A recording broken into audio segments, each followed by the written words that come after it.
I just count disclosure hours. Stop tripping, I'm tripping off the data showers. Till then, fuck that, the truth is out. And they say,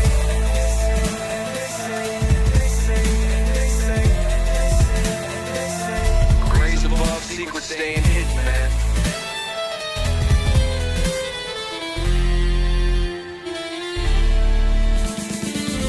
SNL in the newscast, tell them Lou Elizondo got the last laugh. More specifically, Greer with the flash drive. File so big they make your past die.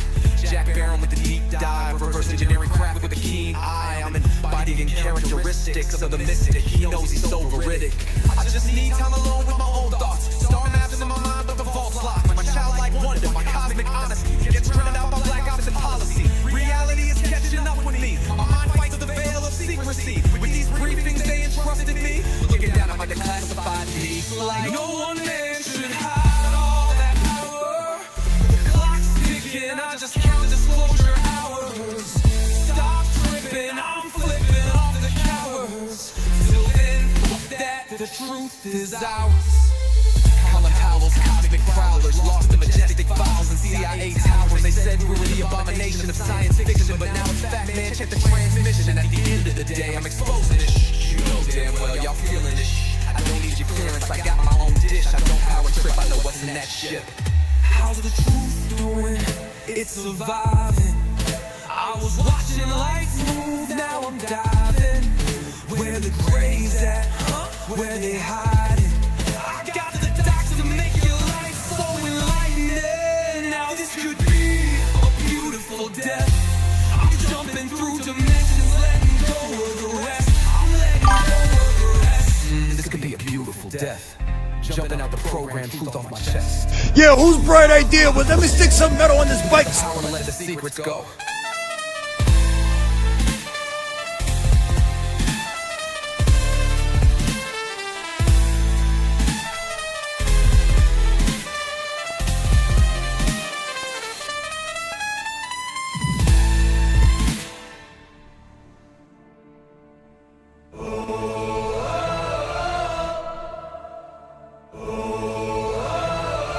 I'm living in that 21st century, doing something mean to it. Dropping truth bombs no one's ever seen do it. Screams from the skeptics, yeah, I bring truth to it. I guess every whistleblower needs theme music. No one man should hide all that power. The clock's ticking, I just count disclosure hours. Stop tripping, I'm tripping off the towers. UAPs in the sky, they ain't ours. The system's broken, the truth's frozen, the secret's open, deep state moves in the shadows. Yeah, we rollin'. Days in the dark and some toxic coded. In this black budget world, we the ones chosen. So good night, cruel lies, truth is exposing. Truth is exposing. This is way too real, I need a moment. No one man should hide all that power. The clock's ticking, I just count disclosure hours. Stop tripping, I'm tripping off the data showers. Till then, fuck that, the truth is out. And they say,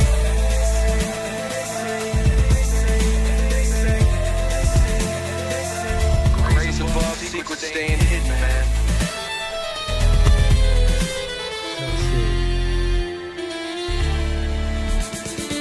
SNL in the newscast, tell them Lou Elizondo got the last laugh. More specifically, Greer with the flash drive. File so big they make your past die.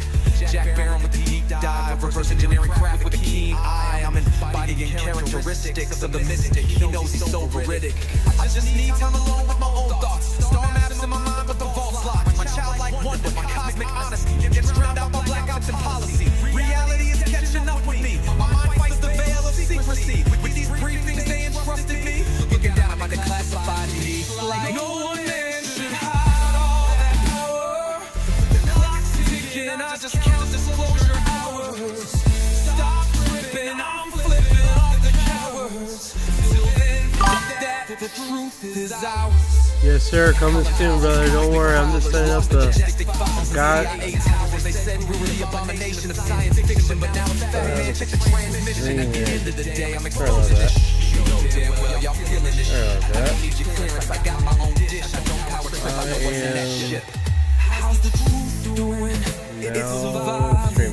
Thank you for your heart.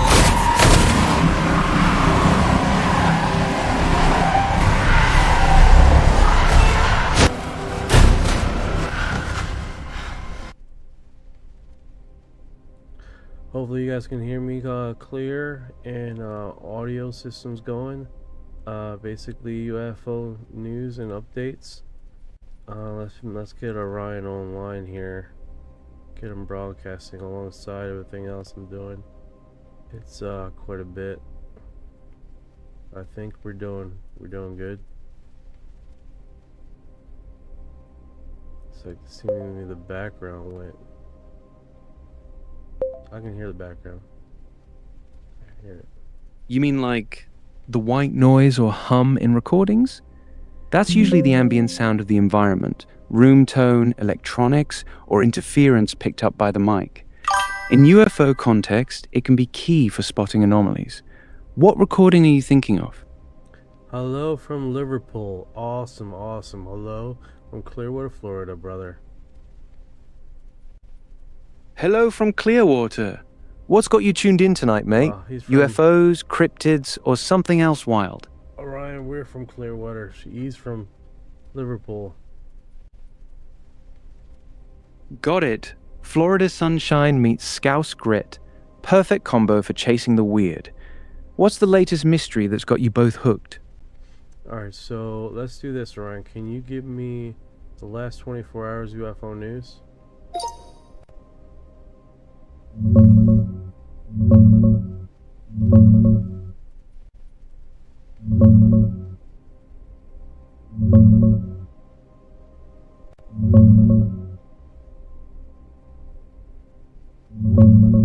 Quiet day on fresh sightings, but two big stories bubbling. Luis Elizondo just told News Nation the list of missing or dead scientists with UFO ties is deeper than most realize. Some interesting common ties there. And Congressman Tim Burchett dropped more strong comments saying he's seen stuff that makes him believe alien life exists based on briefings, and it's time for the government to come clean. No major new UAP reports popping in the last 24 hours, though. Want me to dig deeper on either of those? Oh, let me catch those. There have been reports of UFOs over here in Britain, usually over, is that RAF bases? Is that recent? Because I know there's quite a bit of UFO sightings over there in Britain historically. It's been an ongoing thing.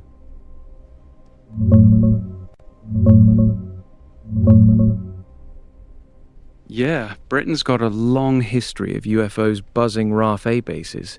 Rendlesham Forest in 1980 is the big one, right next to RAF-A Bay. American airmen saw lights, a craft in the woods, even radiation readings. More recently, late 2024 into 2025, there were swarms of mystery drones over RAF-A Lakenheath, Mildenhall and Feltwell, US bases in Suffolk. Police logs describe up to 20 at a time, some chasing a helicopter that had to dive to avoid them. Officials called them drones, but plenty of witnesses said they moved like nothing conventional. And hey, since you're in Liverpool, there was a proper flying saucer sighting over the Albert Dock just this March. Humming, hovering, then popping out of sight. UFO reports to Merseyside police actually doubled last year. So yeah, it's still an ongoing thing. Yeah, it is pretty wild how these things are universal, UFOs across the world. You know, in Japan and China and other locations, and it just continues to keep going, right?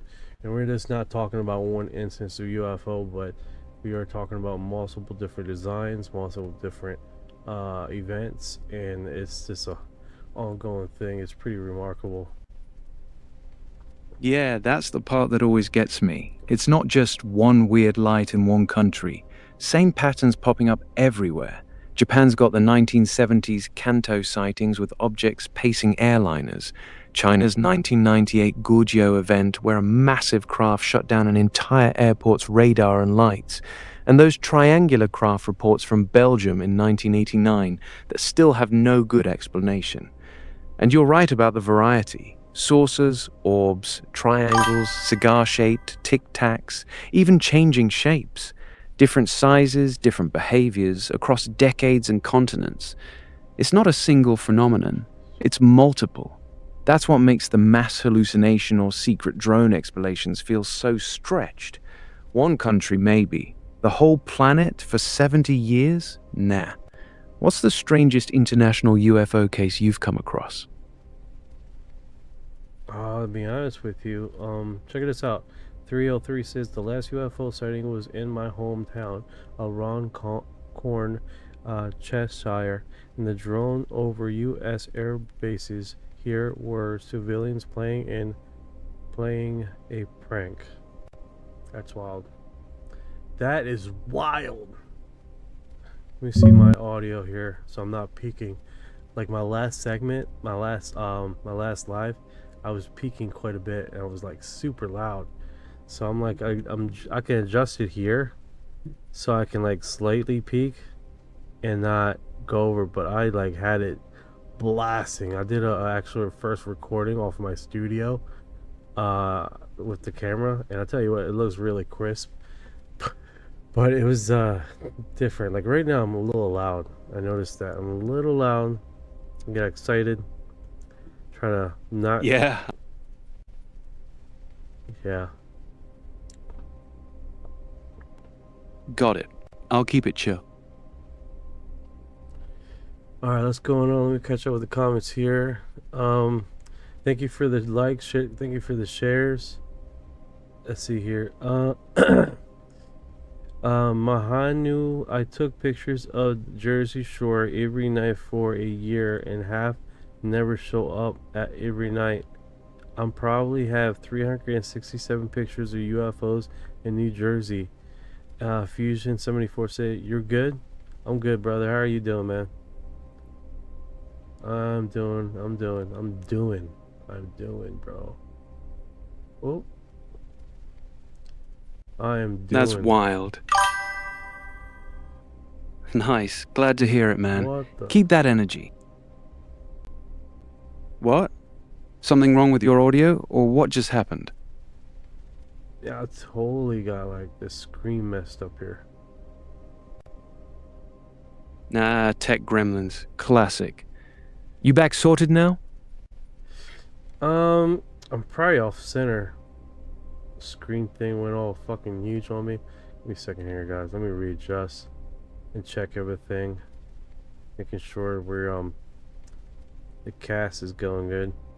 Looks like the screen's working there. Let me go over to TikTok. See how it looks. Yeah, I'm off center here. Looks good from this side, mate. You're back in It looks business. good for you. Want me to hit you with... Looks good for you. I'm like, what is going on? Damn. I touched one thing and it just exploded my screen. Yeah, you're all good now. Screen looks clean on my end. Tech's a mystery sometime. Alright, your guy's good. Sorry about that. Guys are seeing the show behind the screen there. It's like, what is all this? There's a lot to this. There's a lot to this, guys. I'm a professional. Don't try this at home. Don't try this at home. It's always a gamble. You're holding it together well, though. Stream's looking clean now. Want me to roll with some more UFO chat while you finish tweaking? Yeah, let me just catch up with the chat, man. People are streaming across, saying a whole bunch of stuff, and I'm trying to catch up. Alright, so let's see here. Moon. Okay, we got that one. When Working Bum says Moon beers when.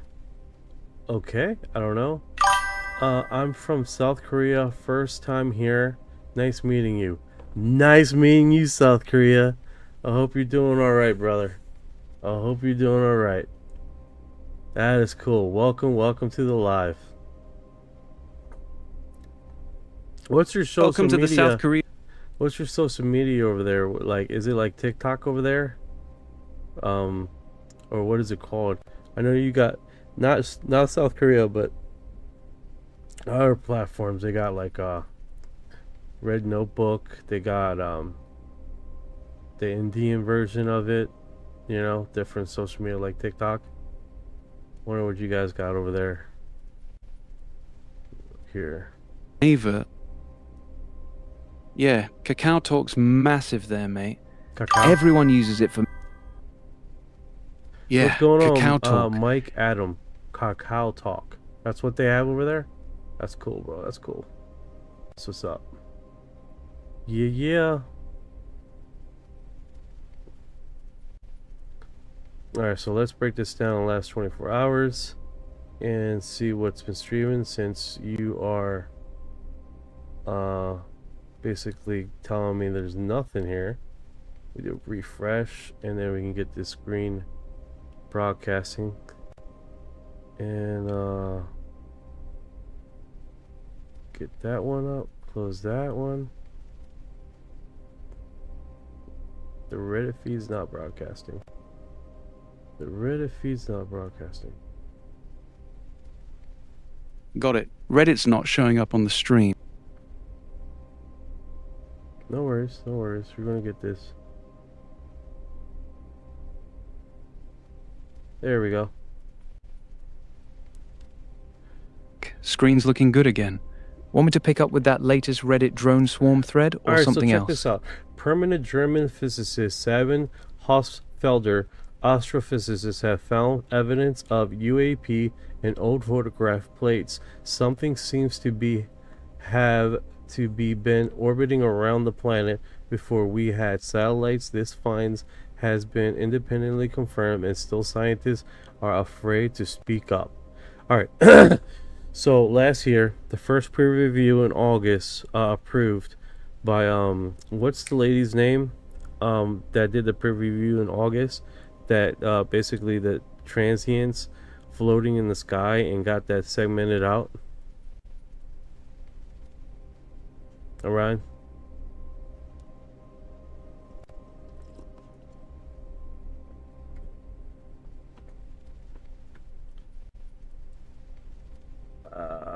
Did Orion take a shit?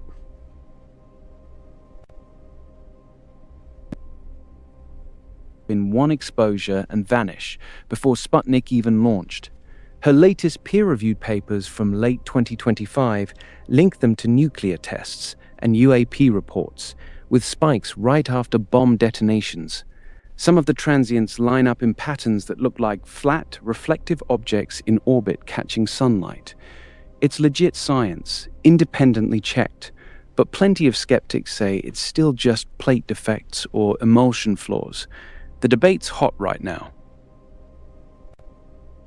Interesting. So, prominent German physicist Simon Hausfelder, astrophysicist, found evidence of UAP in older photograph plates. So, the older photograph plates simulate like the same thing. What about the missing scientist? All right, let's I'm gonna hold this here. She's not going anywhere. She's not going anywhere.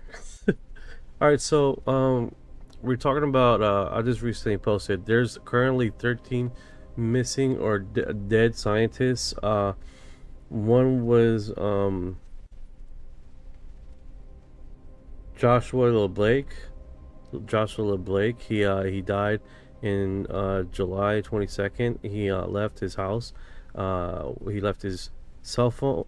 He left his wallet, and he took his Tesla to the Alabama airport, right? And he seemingly stayed there for 4 hours in his Tesla. I don't know what he was doing through that 4 hours, contemplating life. I don't know. But their GPS recorded it for the Tesla. It's like automatic GPS recording, right? So after that, he goes away from the Alabama airport, going through extreme speeds, hits a guardrail.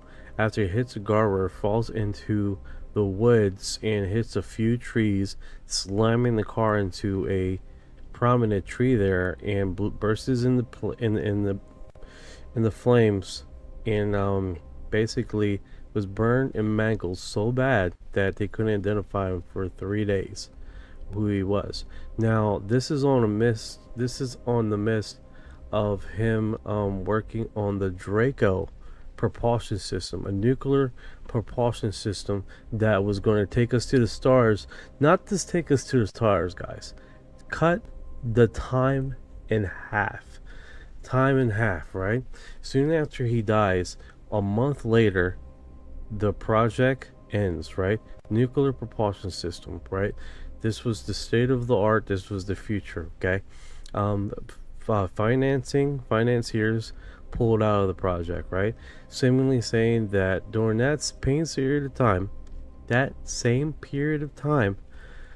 SpaceX rockets were basically being hugely discounted, reusable rockets. So now we currently are still using obsolete rocket propelled rockets that supposedly everybody wanted because they were cheaper than this nuclear propulsion system that could cut our time in half. And the question is, these space rockets, do they go just as fast? Do they go faster than, do they cut the time in space half? No, they don't. We're going just as slow as we were before. We're just going just as fast as the 70 fucking 60 years of speed. No increase in speed, no increase in whatever, no increase in efficiency. It's just because we're using it because it's cheaper. So this new technology and nuclear propulsion system on the Draco project, they put it in the back burner. All this study, all this manufacturing, all this science breakthrough, they put it on the back burner just because this rocket, SpaceX, supposedly, well, it was cheaper, don't get me wrong, but technologically advanced, absolutely not. What they're saying is that, oh, that's why they pulled out. Now, I don't know, to me, but I don't know for a lot of individuals, but I mean, yeah, but you're going to need something like that for exploration, especially if you're going to the outer rims of our universe, right? Something that was going to take us out there. It seems like we get to the brink again, something breakthrough, and we be held back, something happens, or something is removed from the system, right? And we're just not talking about Joshua and Black. We're talking about also Amy Hashkridge also has a project, and she seemingly had information on, basically she started a corporation that also was basically categorizing, getting, she didn't get funding, that's what I'm understanding, but had the breakthrough of anti-gravity. Also, you have Ling Li. Ling Li is not officially on the project. Ling Li is not officially on the current 13 mysterious scientists. Ling Li, I think, was the precursor of the beginning of all these scientists being missing, killed, or missing altogether, right? It seems like Ming Li, has some great breakthroughs in the early 90s, in the late 90s, seemingly opened up a company called, I believe it was anti-ice gravity, and basically she got a grant from the DOD in 2001. Everything went silent. She did her last publication in 2003. And stayed quiet for almost 11 years. Suddenly, she gets hit by a kid on the campus walking across the street. and she gets brain damage, right? Her husband witnesses it, has a heart attack, okay? A year later, he dies. She gets oncoming Alzheimer's, okay? Thank you for the likes, guys. I appreciate it, man. You guys are crazy. You guys are crazy cool, man. I appreciate it. She gets Alzheimer's. She dies in obscurity with her son taking care of her. That's pretty wild, right? Now, suddenly, this guy in the Navy starts dropping these patents 2 years later. Anti-gravity this, anti-gravitic that, seemingly all the paperwork all together, but no precursor of development of technology before he dropped those patents. So, he comes out of the blue, out of nowhere, right? Grace Pye is currently working at SpaceX. He's not dead, guys. And he seemingly, check this out, he has a vision in 2014 from the anti-gravity gods saying this is how you should do this. He starts following these patents in 2016, 2 years after Ling Li. This basically goes out of obscurity completely. Very strange, right? Chinese physicist. That's who she is. Apparently a very extraordinary, accomplished woman. Soon after that, he couldn't get it to work. He couldn't get his vision to work. The vision of the anti-gods. Maybe because the project, the stuff that he was working on, wasn't his to begin with. Maybe the stuff that he was basically given, aka vision, wasn't his project of information how to get the things to work. Maybe that's the case.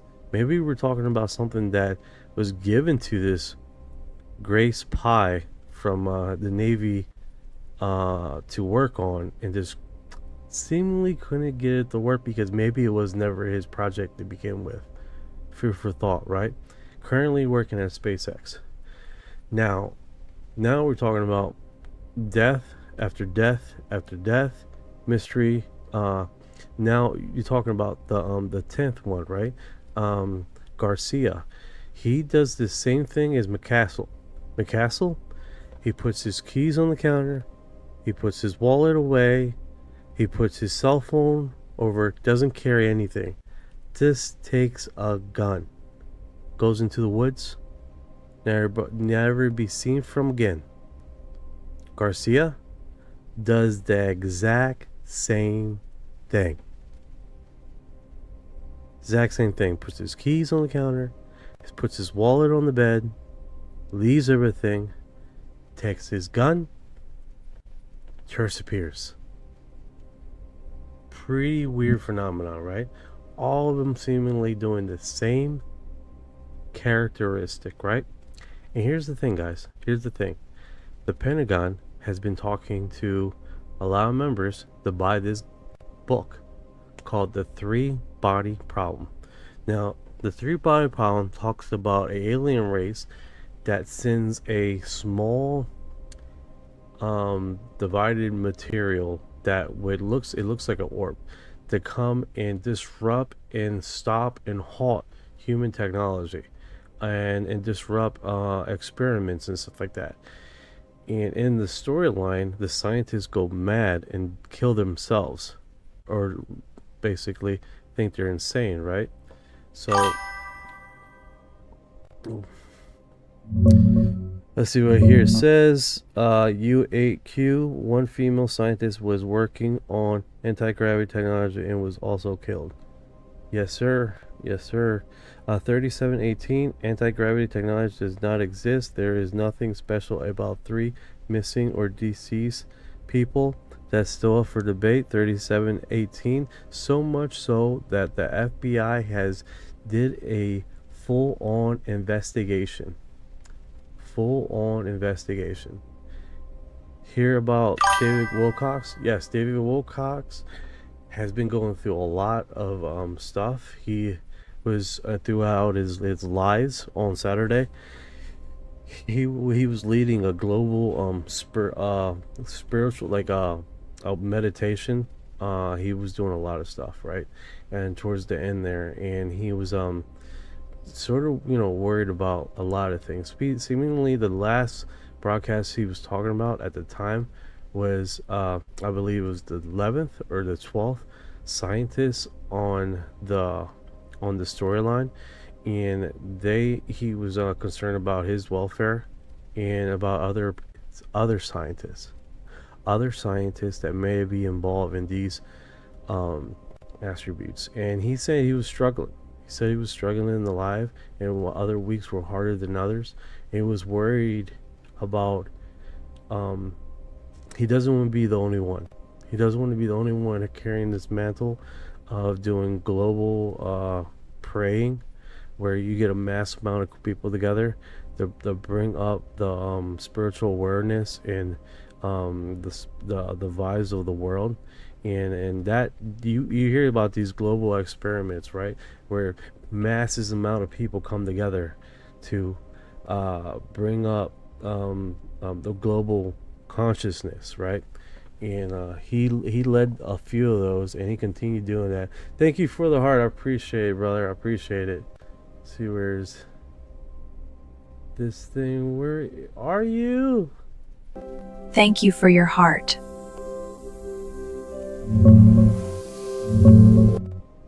Those transient flashes on 1950s Palomar plates that Beatrice Fillory found are real and peer-reviewed. Thousands of unexplained bright spots popping up for a split second before satellites existed, and some line up with nuclear test dates and old UFO reports. Ning Li, the Chinese physicist who worked on anti-gravity superconductors, did get hit by a car in 2014, suffered brain damage, developed Alzheimer's, and passed in 2021. Her husband had a heart attack watching it happen. That's documented. Dude, could you not find a better conspiracy. image than this? That is horrendous. Jesus.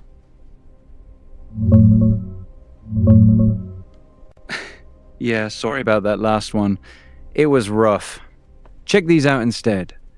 Palomar plates. Clean side-by-side comparison of the 1950 transients. Much better quality. Ning Li. Proper photo of her with a missing persons vibe. Way less meme. Salvatore Pays. Actual patent drawings plus his portrait. Clean and professional. Joshua LeBlanc. Recent photo of him with his dog. Plus the NASA connection shot. These should look way better on stream. Want me to keep rolling with those or switch to something else? We can do. Alright, so you only said the text here, which is fine because that one image was just so bad. But I got a notification. James Foster, hello from Australia. Welcome, brother from Australia. Australia from Facebook. How are you doing, brother? Happy you came by, man. Happy you came by. Yeah, it's definitely a sequence of events that have continued going. Did someone ask about?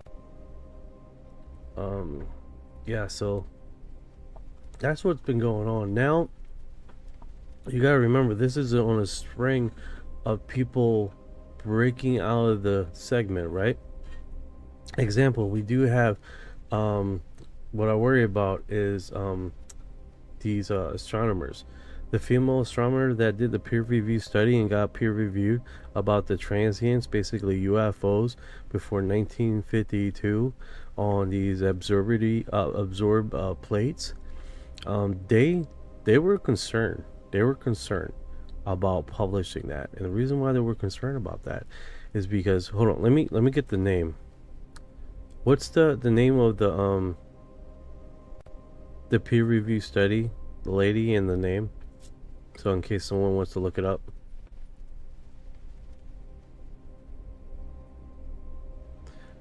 Alright, so while he's trying to process that, just British astronomer. She's the lead researcher behind the Vasco project. The two main peer-reviewed papers that came out last year are Transients in the Palomar Observatory Sky Survey, POS-I, may be associated with nuclear testing and reports of unidentified anomalous phenomena, published in Scientific Reports, October 2025, aligned multiple transient events in the first Palomar Sky Survey, published in Publications of the Astronomical Society of the Pacific, also October 2025. Here's a proper photo of her, and some clean images of the actual Very transients on the proper. plates, Very way better proper than what we photo. had before. She and her team have definitely said they were nervous about publishing because of how explosive the implications are. Want me to pull up the actual papers or keep going on the scientist deaths angle? Well, I want to touch on this. Beatrice, that's her name. Sorry about that, guys. I got so much stuff in my head, man. Is Beatrice, Ville, or Rauro? I'm just gonna call Beatrice for all circumstances. Her group was concerned about going public, right? Her group was concerned about her going public, so much so that they believed to keep her safe, she should televise her publication before submitting it, and that's precisely what she did. She publicized that she was submitting these transient information to get it peer reviewed, right? And I think that in itself was a big thing, right? And I think that kept the narrative safe as far as trying to keep her safe. And now this is the reason why I state this, right? Let me pick up on the chatter here. I'm sure they're using Havana thing. Yeah, Havana syndrome. Yeah. Someone said that, or MK Ultra, as possibly MK Ultra for the true Garcia and McCassell, because they seemingly did the exact same thing, right? People are arguing about online is like he would never kill himself. He would never kill himself. About Wilcox. David Wilcox. Now, there's an argument out there. I'm not going to get into the debate too much with you guys about it, but the reality is that he was dealing with stuff. He was handling it. He was in his life. He looked optimistic. He looked like he wouldn't seem like the person that would do something like that, right? So that's a fair assessment, right? Winnie Parker 15C, welcome South Korea. Hell yeah. Welcome to the South Korean guy. So we're seeing that, right? That's a fair assessment. He had struggles. Didn't seem to the point where he will off himself. It could have been possible that the Havana syndrome, basically a RF radio signal, or RF frequency that will fry the shit out of your brain, with 5777 sending love from Orlando. What's going on, brother? Chad Friday. And I think that's initially we can't outrule it, right? We can't outrule that it could be possible that now here's the heads up. When I would start talking about this, and I would start talking about Havana syndrome and talking about Wilcox, and then the UAP report that was filed, the bill, suddenly my whole fucking, we were knocked off the off live completely. I had to go back on the back generators, get everything up and running again, and get everything broadcasting again, because everything knocked out. The only thing didn't fall offline was Clapper. Clapper was the only one that remained. So basically everything shut down, and the only one was there was Clapper, because it was on my cell phone. I had Clapper on the cell phone at the time, so all the lives went dead except Clapper. Go figure, right? So yeah, so it's a touchy subject. I don't know what the depth and length this field is going to be, because You have a UFOologist that committed suicide, and you guys don't forget. Last week, there was another UFOologist that passed away at like 86, I believe. But hey, who's the two? All right, so you got David Wilcox, right, or Orion, and then you got another UFOologist that passed away, seemingly this month.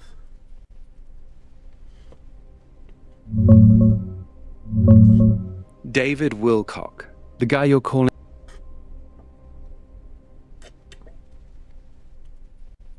Sorry about that, guys. Trying to keep myself awake here. Yeah, David Wilcox was one, and then there was another UFOologist that passed away, natural Nick Pope, I believe.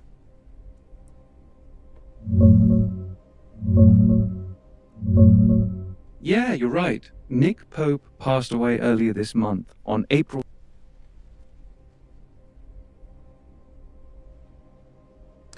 5767 said there's no way that guy was suicidal.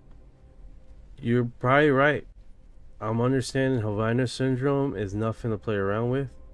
When you're getting radio waves and frequencies popping in your head, and you don't, thank you for the lights, guys, popping in your head, and you can't read through your own thoughts, assuming that, I mean, I'm not taking it off the realm of possibility, you know what I'm saying? Thank you for the follow, I appreciate it, guys. We're not taking it off the table of possibility, all right? I mean, I'm getting people really emotional about this topic, which is understandable, right? Because we don't want to say anything more than what it is, right? But then we don't want to rule things off, you know?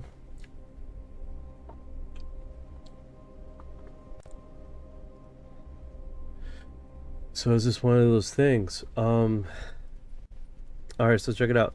31 says, our alien overlords that look just like us are take out influencers that are awakening the masses that we're being farmed by aliens. Oh man, I want to put that in a AI chat. The avatar, make an avatar, and just I could put that on the thing here. Like, I got a notification thing. It's not all the chats that come off, but it's loud enough for me to hear it. You heard that? I don't know if you guys heard that little button. I can get those guys to talk, but you might not even hear it. So it's one of those situations, man. We're not just talking about one individual, right? We're talking about multiple individuals, multiple different timelines, and multiple theories, all broadcasting this same scenario, that these people are being messed with, being controlled, or being manipulated. And it's just not one person. 5767 said, Pit, not yes. They use the planet as a farm. Also, humans have a secret space program that has been going on for decades. Humans abduct humans. Human on human action. Abductee on humans. No, I believe it. What's that one? What is it? The Black Vault.com. They got some wild stuff on that blackvault.com stuff, dude. Extremely wild stuff. And it's just not one segment out of it. Hey Clapper, if you guys are over there, man, tell me how the live sounds. It looks like I'm getting like a delay in the background. I'm running this new.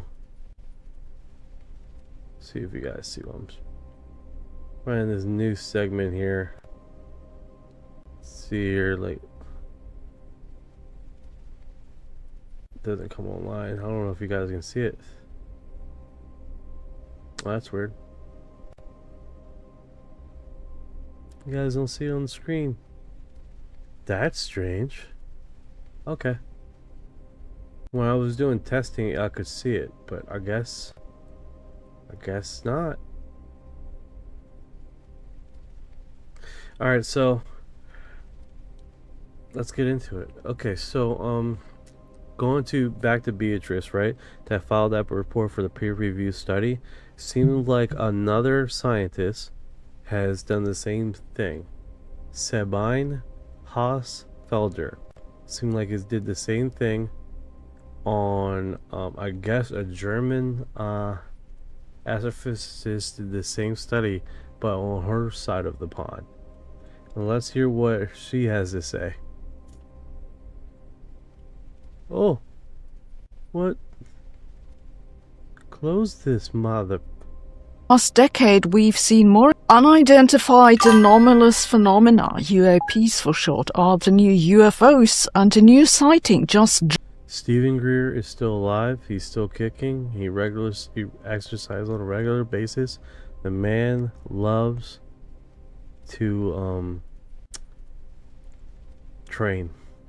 dropped. In the past decade, we've seen more and more of those, well, anomalous incidents. It's not that the incidents themselves are new, it's just that now we actually hear of them. Indeed, just a few months ago, I talked about a group of astrophysicists who found evidence for UAPs in old telescope images. This finding has now been confirmed by an independent analysis. Still, scientists are afraid that research like this will ruin their career, as a series of new interviews shows. Let's have a look. In the paper that we talked about in October, scientists analyzed old photographic plates. They found multiple incidents of transients that are objects which appear and then disappear in a short time. This means the objects must have moved fast and were nearby. Some of the objects appear in configurations like in a straight line. The researchers found more of those transients in photos taken in the Earth's shadow, which suggests that the objects reflect light. This light reflection requires reasonably even surfaces and isn't compatible with natural objects like maybe asteroids. Asteroids are many things, but well-polished isn't one of them. Most intriguing, the images all date to before the time that we had the first satellites in orbit. No one has any idea what these images show. The author of the new paper now did a similar analysis with a different set of photographic plates, and to make a long story short, he found the same thing. There are things, UAPs, appearing in the plates and then disappearing. He found 35 such cases. They appear to be quite close to Earth at a time when we didn't have satellites in orbit. The first reports from October were published in two peer-reviewed papers, but the archive, the preprint server that's widely used in physics, refused to publish them. The new paper now did appear on the archive, rather confusingly, because this one hasn't been peer-reviewed. This makes me think the archive moderation is more disorganized than evil, but either way, it's unfortunate because The fucking cat. The fucking cat. it certainly discourages scientists from studying these phenomena, and I really want to know what they are. The problem is that the way things stand, there are few scientists who dare to study UAPs, which leaves the field over to, well, less scientifically minded people who then sit in the US Congress and talk about multi-dimensional beings. And there is evidence of puzzling unresolved cases, like this one, which is from 2013, when an unknown object flew across an airport in Puerto Rico and was captured by an infrared camera. The object then enters the ocean. A group of scientists looked at the footage and reported the object splits into two parts.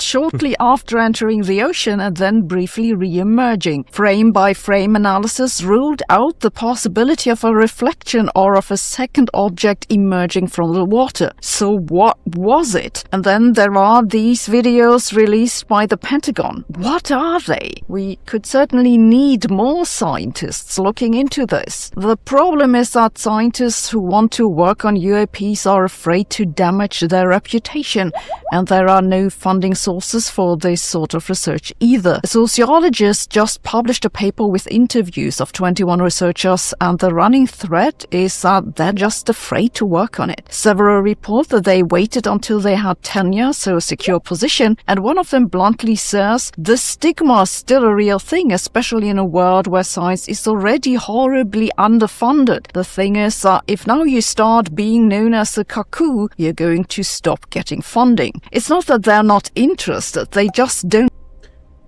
I want you guys to notice this. Okay, so my co-host is a parrot, right?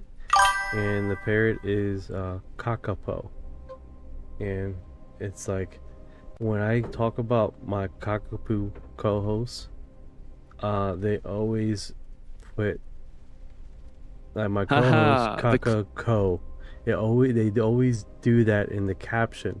It pisses me the hell off. Cuckoo, right? So it always puts that stuff in there. Let me catch up with the comments here. Thank you for the likes, guys, over in thank you, thank you for the lives, the likes. I appreciate it, guys. Let me catch up with the chat. The chatter is going nuts today. Let's see here. What I mean is they haven't got him, but he is part of the disclosure. Oh, with Dr. Greer, I hear you. He does have a Nazi scar. I haven't noticed that. I'm sure you're right. I haven't noticed it, but I'm gonna check it the next time. Dude, I know Dr. Greer. That's not cool. Oh, with the scar thing? Okay, someone's commenting about the scar. Okay. 5667. Yes, the Germans have been in space since at least 30 years. 8624 says, I'm just asking. Oh, you're asking, does he have a scar? I don't know. I don't know if he does. Like I said, if he does, that's new to me. 86. Yeah, the Nazi scar thing. Go ahead. Nothing new has popped up since you last checked, mate. Chat's still rolling, but no fresh bombshells. Want me to dig into that scar claim or something else? Yeah, go ahead, do that.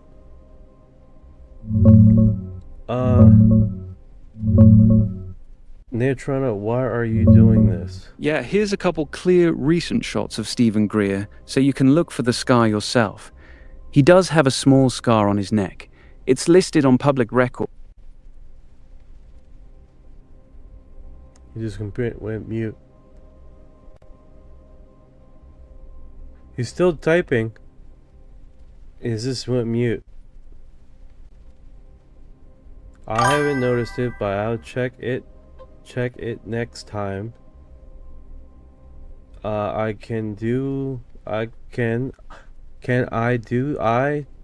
Fuck. Cause I know Dr. Greer that's not cool. With the scar thing, okay? So what's coming about the scar? Question mark. Okay. The hell?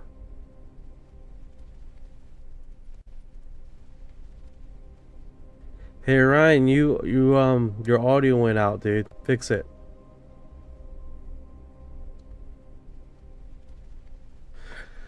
Anyway, let's see here. You have Notrona, why are you doing this? Well, on top of that, it's UFOs been a part of my life, my whole entire life. I did a lot of other projects, did a lot of other things throughout my life, but UFOs have always been with me, always come back to it, always, like, I mean, I was a Coast to Coast fan for more than 20 years, right? Since I was 11. And it's always been with me, so it's not necessarily anything new for me. It's not a trending topic for me, because it's like talking to somebody that's been coast to coast fan that listens just about every night. You know, bills have come and gone. Financial struggles have come and gone, but coast to coast subscriber for like forever has been here to literally do just that, right? seemingly to talk about what happened, right? So also I had a close encounter with UFO when I was in my adolescence, and I was a huge I was already a UFO fan before I had that incident, right? And a lot of people don't know it, but basically what happened is that we're coming from Pennsylvania, right? And at the time I was hoping and praying that I would see a UFO, blah blah blah. So we get on 19.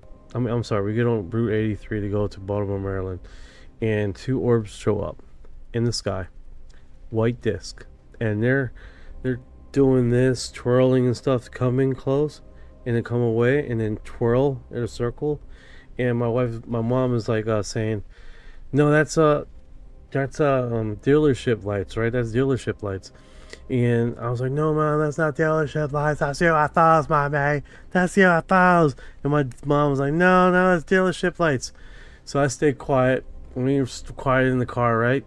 And then an hour and a half of that, these two white discs are still flying in the sky. Still in the sky. Following us on Highway 83. And I'm like, "Mom, I'm pretty sure those are not dealership lights, because they would have been long gone by now. Long gone." So literally, and then 2.5 hours, it followed us all the way from Pennsylvania to Baltimore, Maryland. And we come out of the car, and they were still there, going in circles and touching each other seemingly. And my dad, seeing it, just stayed real quiet, didn't necessarily respond about it. We go inside the McDonald's. We come out of McDonald's, they're gone, completely gone. I had my first dream about the incident. I heard a voice. I was upstairs. I had a voice, and I thought it was a dream. I think it was a dream, like a message almost. I was coming towards the front of the door because I'm hearing two people's voices, right? And I'm about to open the front door, and then I wake up. Then school starts, and then felt nothing of it, right? 3 years later, around August, have a dream again. It starts where it ended. Me at the door. I look around, I'm like, this is that dream again. I just knew it was. And seemingly, I open the front door. I walk outside. I'm hearing the voices down the street now, right? In the alley. I'm walking towards the alley. Walking toward the alley. I'm hearing two voices. And as I turn to the alley, I wake up. Now I'm like, wait a second. That was like almost 3 years ago.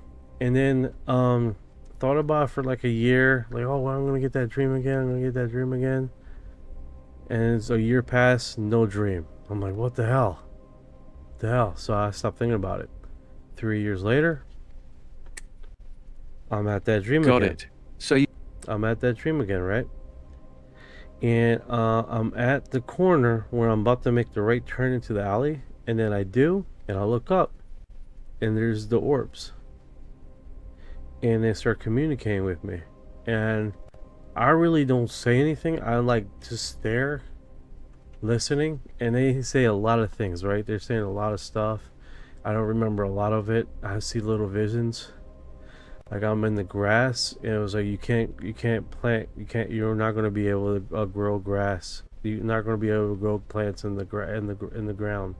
You got to grow inside. The food that you grow has to be grown inside. Something's wrong with the dirt. Something's wrong with the land. And I'm looking, and I'm like, it can't be that bad. You got grass growing. You can't, you know what I'm saying? And then it's like when they were saying this, like I see an image of me in a garage or inside a house, and like, you're like, how do you grow stuff inside a house? Like I wasn't really familiar with, hydroponics or stuff like that. I'm still learning. And it was one of those seemingly information, right? It was weird, right?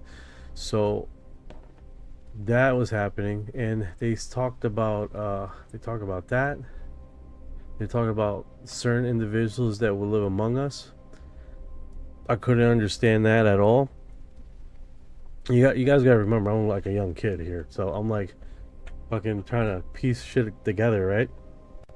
A people that will live among us that will have to do a thing in an event to help us across something. I don't know. Okay. I didn't see any nuclear war. I didn't see any weapons. For crying out loud, they didn't talk about COVID. You would think they would tell me something about COVID, right? Nothing. But I feel like I was standing there for a very long time. I felt like they said a lot more than what I remember. And I'm just thinking I should do like a progression to see where that is, right? All right, let me catch up with the comments here. Get Orion here. Let's see here. Get the tiki talk. Fascinating times we are in. No 100% empathy. Karmana. Empathy times we are in. We have never been alone. MST. So you are a chosen one. I don't want to call myself that. Would you like to chat live? Yeah, today's Friday, so yeah, I got open lines, guys. If you want to come up and we talk about it. I mean, it is open lines. I don't know if I got a request. I probably did. I haven't looked at it. I got so many screens up. Okay, so it's no request right now. Let's see here. Granny, when you see something at your age, I was 72 of us 72 us girls. I was joyous and she was petrified. Oh, I was excited, dude. I was so fucking happy. I was so happy. I was exhilarated. It was like, I'm getting a little bit emotional now. It's like meeting your family again. Damn it. I call them my light brothers, bro, because it felt like that, you know. It felt like that. It felt like they were saying hello. They were saying hello, you know. And it was like, fuck, dude. Fuck. You always felt it. For crying out loud, my brother always said it was like you're. My brother got jokes, man. My brother always says some nonsense because look, I'm in a Puerto Rican family, right? And I'm like, they call me the Cano because I was like very light skinned, and my brother always had jokes. He was like, you know the aliens drop you off with us, right? You're adopted, okay? That's why you're so light skinned, because you're adopted. They dropped us off. Your mom had an agreement with these aliens that would never tell you the truth. And it was this, with the jokes, man. He's constantly. So that's how long the UFO topic has been with me, man. Aliens and UFOs. And it was like, yeah, man. And he always has every time he has the opportunity to be a smart butt, he will always say, "It's like we're just letting you stay with us because we have agreement with these guys." He just kept, But I was a little kid. He used to do that out to me all the time, especially because I was always talking about this stuff. Angel S, man, what's going on, brother? Oh, snap! My brother's in the live. What's going on, brother? Yeah, so it's funny, man. It's funny, And he's always bring that up, as a sarcastic joke. So it's just one of those things, But I don't think I ever told him the story about that when we're coming from Pennsylvania. I know I was super excited, man. Super excited when it all went down, Let's see here. You're a star seed, maybe. Laugh out loud. And I say maybe too. Maybe. I don't know. What do star seeds look like, You know what I'm saying? Maybe, kind of. Who knows, I do like the topic. I do like the topic, Our ETs are real. Yes. So it's was one of those things that's never left me. It always came back to me. I did other things in life, and this topic has always intrigued me. I'm always passionate about this topic. You can ask my brother, man. It's like that was my thing, you know. My first best friend in Baltimore, Maryland, his father bought me a UFO book of encounters and experiencers and stuff like that. It was literally my first thing. I was like being like freaking, I must have been 9. Like, it was a long time ago. So it was one of those incidents that has just always been around with me, and it's a topic that I can easily talk about for hours. So just one of those segments, man, you know, that was seemingly happen, you know. So tell me if I'm having a little delay here, because I do got a new system up and running on the desktop, and it does look like the I'm having a delay in the feed with one of the platforms. So just give me a heads up if I'm having a delay on your platform, because I might just have to go back to what I was initially doing in the past as far as trying to get it the run. All right, so let's do this. Okay, so she was stating about the transients, Beatrice. So I initially thought she was talking about a new study, but it's Beatrice she's talking about. Let me copy this, share this. I got a Discord on, and I also got a Reddit. My Reddit account's pretty old. It's like 2008. So that's, you know, I would just be the quiet reader, never really commenting or anything, and never nothing. So let's see how this broadcasts here. So I do got this. It's showing this last post, so may have to do this, close that one, because it grabbed that one state, right? Hey, Chippy's in the house, brother. What is going on? Let's get you. Let's get Chippy's. Get Chippy's the intro. UFO chips has arrived. UFO chips, delicious. That's official. The official intro. Yeah, bro, I like it too, man. I like it too. I gotta make it a longer intro. I like it.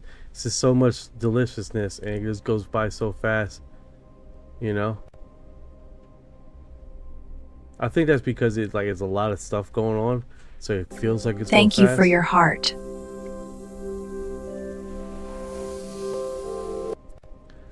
Oh, freaking my brother here. I am the chosen one. Got jokes, but I think at the end of the day, man, it's let's see what he's talking about. The scientist here, News Nation. To a big mystery here at home that the president wants to investigate. Your committee is now investigating, trying to get to the truth about all these people we have on screen, the string of government scientists, nuclear rocket scientists who went missing or died since 2023. Here's the president addressing this serious matter last week. I hope it's random, but we're going to know in the next week and a half. I just left the meeting on that subject, so pretty serious stuff, but we're going to be hopefully, I don't know, coincidence, if you whatever you want to call it, but some of them were very important people, and we're going to look at it over the next What's your initial thought? I know you don't want to get ahead of the investigation, but some people are saying, look, in any line of work, if you looked into journalism over 2-3 years, maybe several people would have died, you know, politics, but... Yes, I am doing UFO guest. Yes, I'm still doing the guest thing. If you want to come up, I just haven't had a request. Someone mentioned it, but I guess they didn't requested it because I looked, and there weren't. Oh, there you are. Okay, hold on a sec. Let me, where are you? I lost you. Request. Accept request.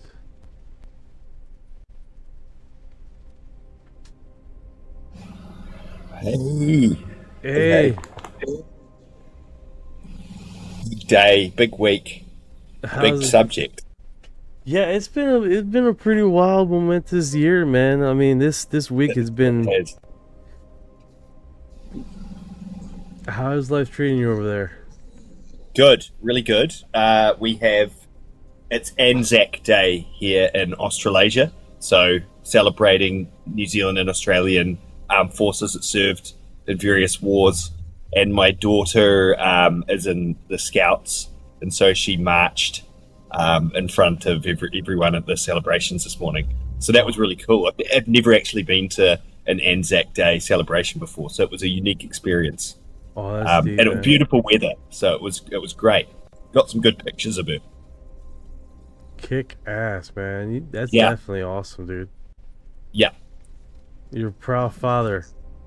Yeah. I am. Yeah. Awesome. She got the badge. She got the Anzac badge that she can sew on her uniform. Awesome. We got this sewing badge.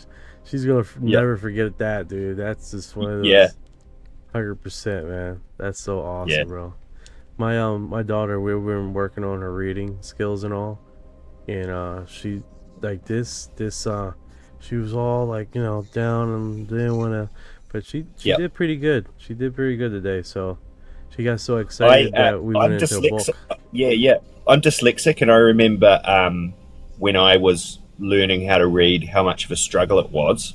But the earlier you catch it and the more work you put in now, it just sets them up for success, because now it's not a barrier for me whatsoever. I can read really well, you know, and went to university, and so yeah, keep going with it. That's what it is. That's what it is. I think I found a new way of helping her read, and it's not too crazy, right? All I do is for a letter that she needs to sound out, I just put a line underneath, right? Okay. Yeah. And then for a letter that would just say its name, like E or I just put a straight line underneath. So I'm not necessarily telling her anything. I'm just like, this one you need to sound out, this one you have to say its name. And she started catching that and just going through the motions on, like, she doesn't quite get the word, like, example, it sounds close, and then he was like, oh, is that favorite? It's like, yeah, let's go, you know. So you nailed it, and just keep on going. But yeah, I don't see no one else doing that, and I think that closed the gap for her. Yep. Any little trick like that unlocks something in your mind is just golden, isn't it? What's it say? Got some comments here. Guy worked. All right, hold on. I'm like, this chat is intense. It is man. Blowing up today. I have a client who was NASA aerospace engineer for Space Force, and I told him to keep his head on a swivel. Guy worked for JWST and Chandra X-ray telescope, and I worry for the guy. Comic Sans font is fantastic for dyslexia. Oh yeah. I'd be worried too. Yeah. Hey, S Glow. Yeah, I gotta put that on here. Friday open lives. Let's see if I can do that. So I have it part of the like on the right corner or something. What's this? How I got my UFO thing? What is this? Title? This under A. What source is this? Use Google Fonts. Text. Okay, GTI text.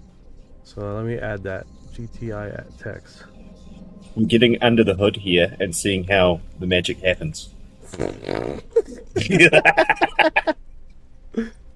Did you play any? Did you got any new music, man? I was checking out your YouTube channel, bro. I was listening. I was driving in the car. Thanks, man. Thank you. Yeah, You know? I've got one about Jupiter that I've written and composed and made, but I'm on the free ChatGPT subscription, so I had to wait for an extra hour before I could generate the thumbnails and stuff. And then I saw you were live, so I'll do it later. But yeah, I'll be dropping another one, after this. Yeah, Another kind of extremely dubby reggae kind of ethereal number. Cool, they're cool, man. Like my subscription thing, like the free one, they like totally locked me out. So I was using all of the sources because at first it was like all for 24 hours, then 48 hours, and then it was like a whole fucking week. I couldn't have access. I'm like, dude, what the hell? The hell? Yeah. Gemini is another good one. Do you use that? I do got Gemini on my cell. Let me see. Let me go to Gemini. It just leaves a little like Gemini icon in the bottom right hand corner, and I'm a perfectionist, and I don't want anyone to be able to tell that it's not real, even though it's obviously generated by AI. You don't want to break the fourth wall for people either. No, you gotta keep the feel, Yeah. Yeah, I got. Yeah, thanks, man. No, but creating stuff's fun, huh? Oh, yeah. It's so much fun. Yeah, get the creative juices working, man. It's nothing like that.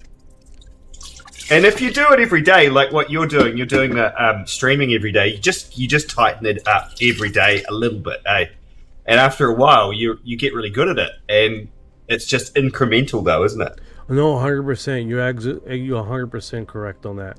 100%. It's like you strategically keep building until you got something that are like, whoa, Yeah. And I think that's like people don't realize that. It's like you do a little bit of improvement this week. I'm going to try to figure this out. And then you set, and then sometimes that 1 week takes you a freaking whole month to figure it out until you realize all I needed was a YouTube to go to a YouTube link to figure it out. And you have. It's almost like you dream the answer sometimes. You wake up and you're like, I got it. No, 100%, 100%. And it's and then after you figure that one thing out, the next thing gets a little bit easier. And next thing you know, you do 2 or 3 things in one night, and you're like, that was easy. And you're like, why was that so hard to begin with? So it's just it's a building up stage, And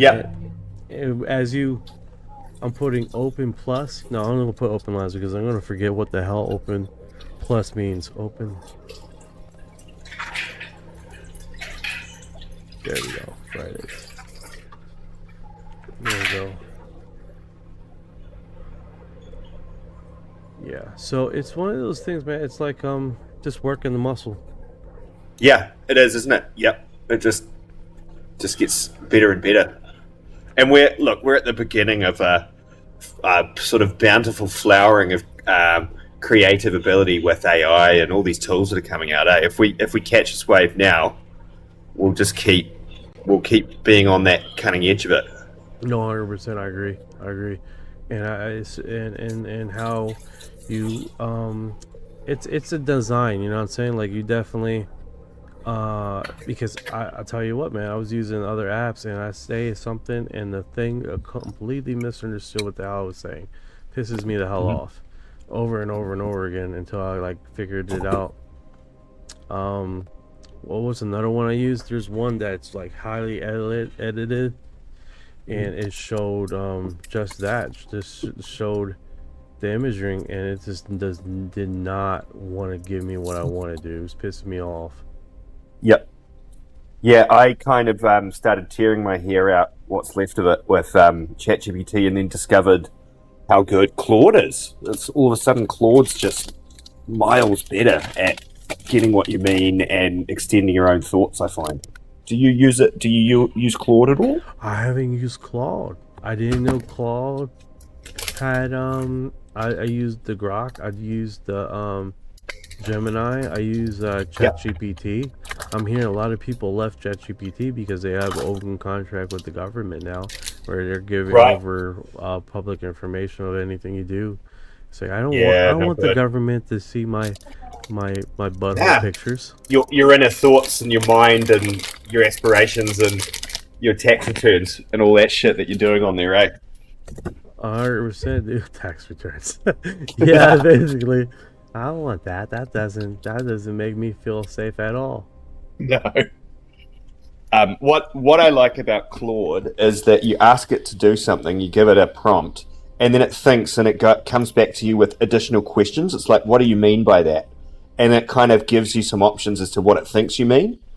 And then you go. Usually, it's right. You go with one of the options, or you can add your own option in. But it has the presence of mind to actually ask you what you mean, rather than just running off half cocked. That's pretty cool. No, 100%, dude. And I think this is one of those things. Is like you get better at it as you use it. Like you were saying. Yeah. What time is it over there? It's 2:46 in the afternoon on Saturday. Beautiful late sort of autumn, beautiful day. It was hot. The weather is cooling down at night, but we've had this sort of Indian summer of just like all the flowers are still blooming and birds are all chirping. It's a nice time of year in New Zealand, actually. It's not too hot, not too cold. It's just right. Kick ass, dude. Kick ass. Can't beat that, man. What about for you? Is it late on Friday night? Yeah, it's late Friday night. It's 10:46 here, PM. So we're coming into the dark hours. The dark hours of the night. Yeah, perfect time for a UFO stream. Yeah. Well, actually, perfect time for UFO stream, depending on what platform you're at. Because damn, you guys are destroying the likes. Holy cow! And I'm getting like a whole bunch of advertisement from Twitch, Kick, and D-Live. Nice work. No, they're like those. Hey, you can get 1,000 subscribers, 1 billion fucking likes if you subscribe to us.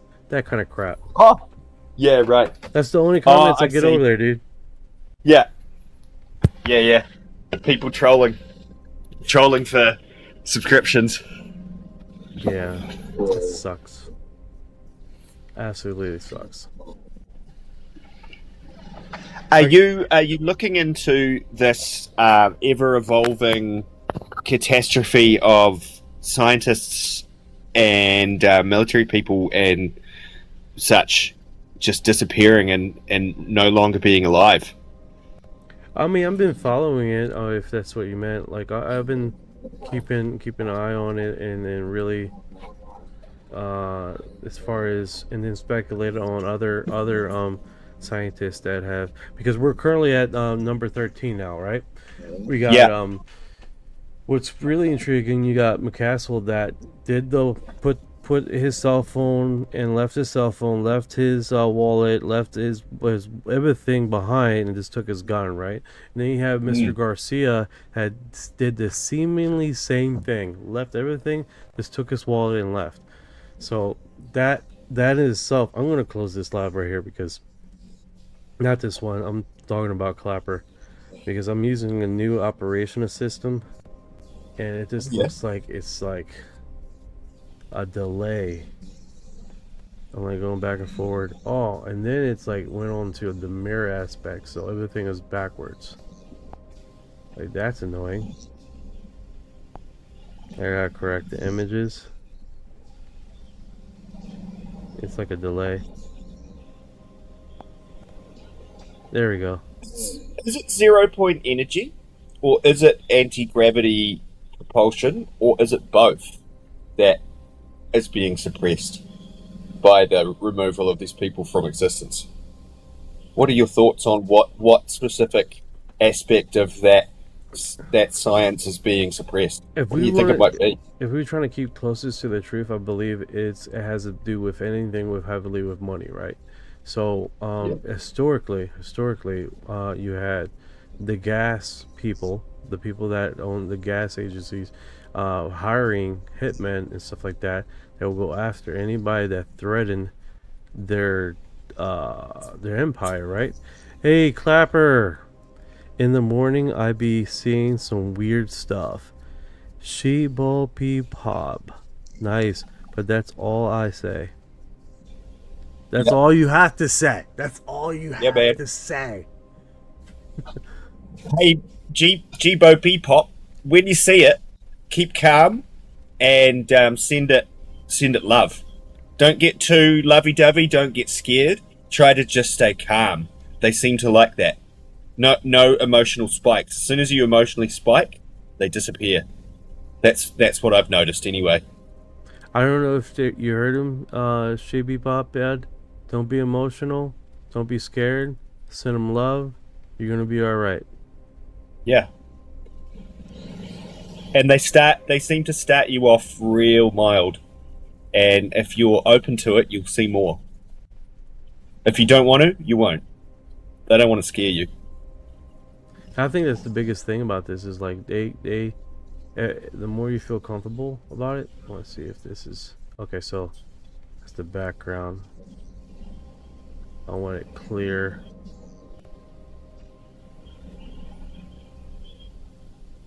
I hate when it does the shadowing thing on the text because you can't see anything. Yeah, I don't like that. It's like, yeah. So bring that up. Boom. Notification. Respect, not love. Respect, not love. Send them respect. Yeah, okay. It's probably quite good advice, actually.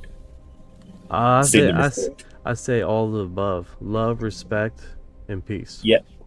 And peace, yeah. From that part of your heart.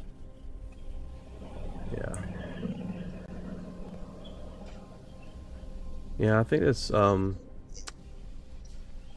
that's biggest thing, man. The fear thing and being fearful. They were like, okay, we're backing away. We're backing away. Just chill out, guy. Don't freak out. Because you're like, you don't want to do none of that craziness. And you do to start with a little bit, but they'll keep going with you as long as you're not bone-chillingly scared. I think they get it. It's quite absurd what you see. I like it when they flash you. Oh, they do. That doesn't you sound ask it, is there a sign? Am I really seeing this? Are you real? And you'll get a flash. Oh, sometimes. okay. I thought you were getting not galactic not like tatas. The in the sky.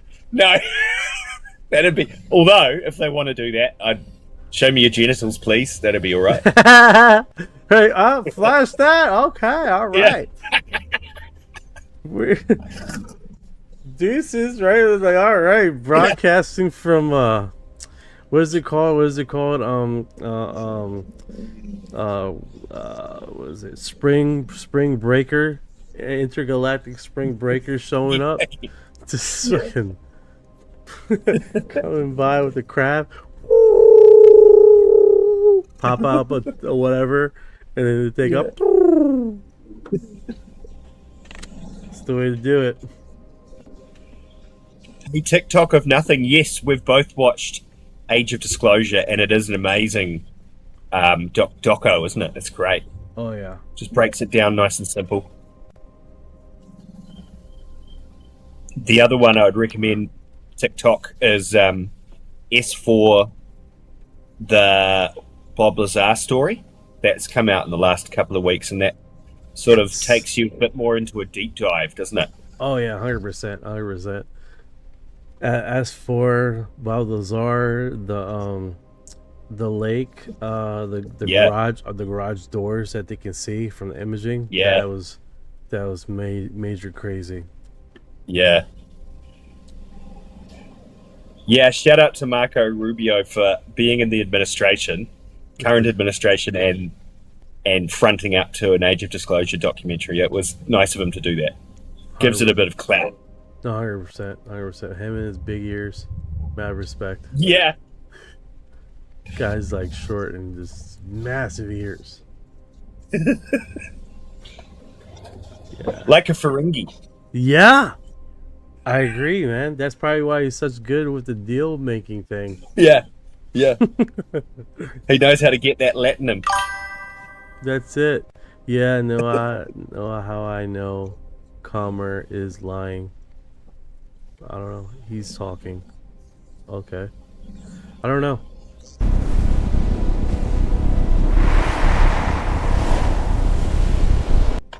That's a wild visual.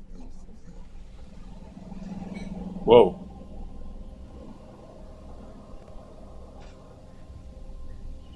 That was the. I wasn't That's requesting cool. all that.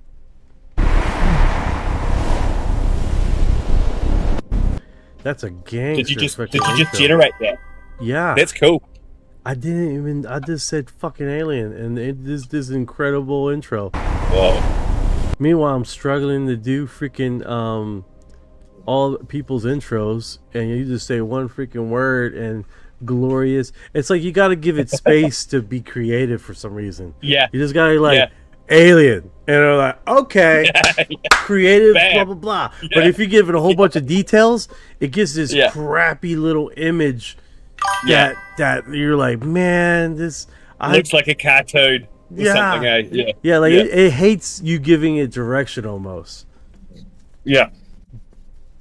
Like one word, alien. It did that incredible visual.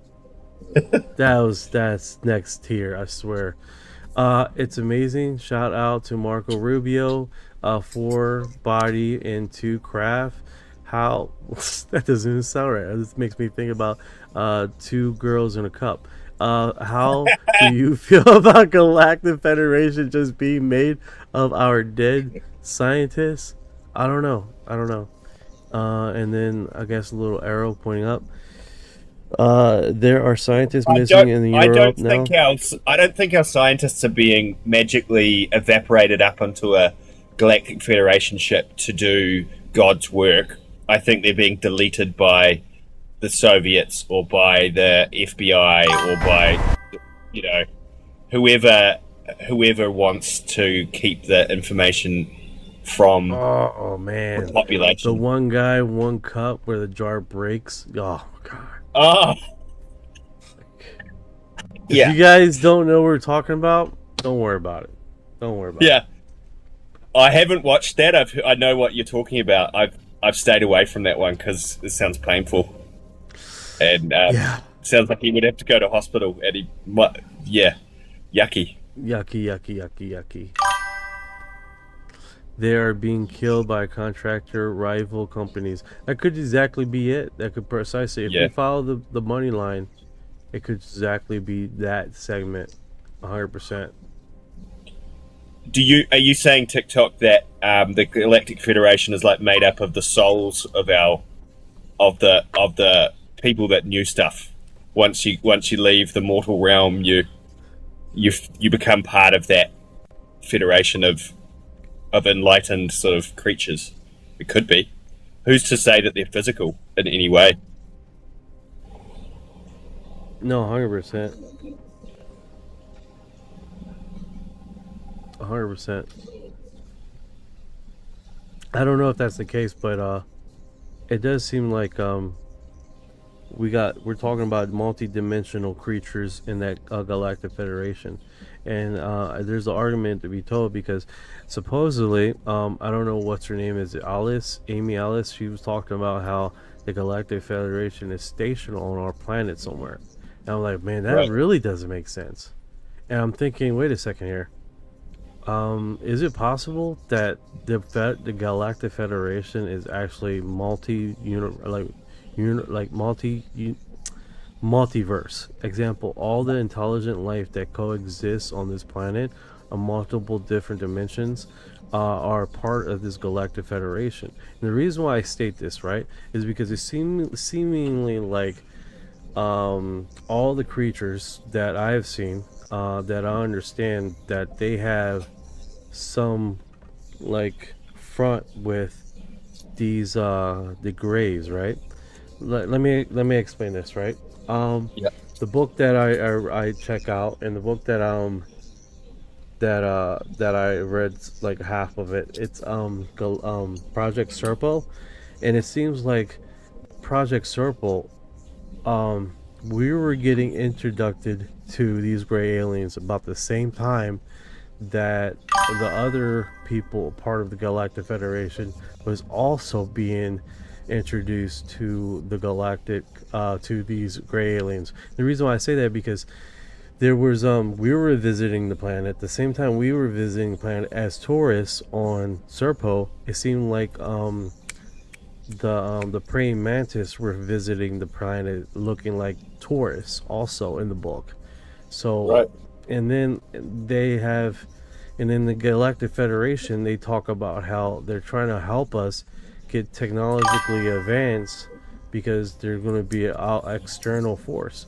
Now, if they're in an alternate universe living on the planet, it makes sense why they want to push our technology to get advanced, because we might be the late bloomers on this planet, and they're like, oh no, we got to keep him up because he just made first contact with these alien creatures, and we don't want a external alien force on our planet, which would be the Galactic Federation group of multi-dimensional cohabitants on this planet.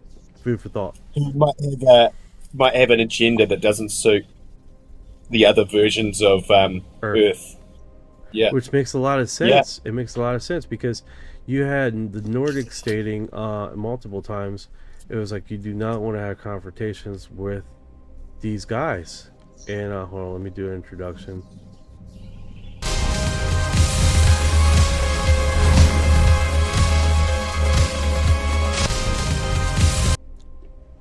Yeah, so awesome. Yeah, Waken 177, welcome. Was that in Romania Galactic has died scientists? Let me see that. Let me get out of this portion.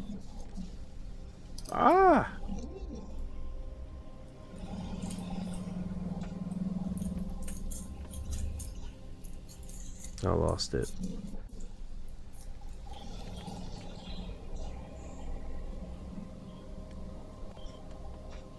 See if that comes up with anything. The galaxy is older, I think, isn't it, than the Milky Way? Oh, the galaxy is way older than the Milky Way.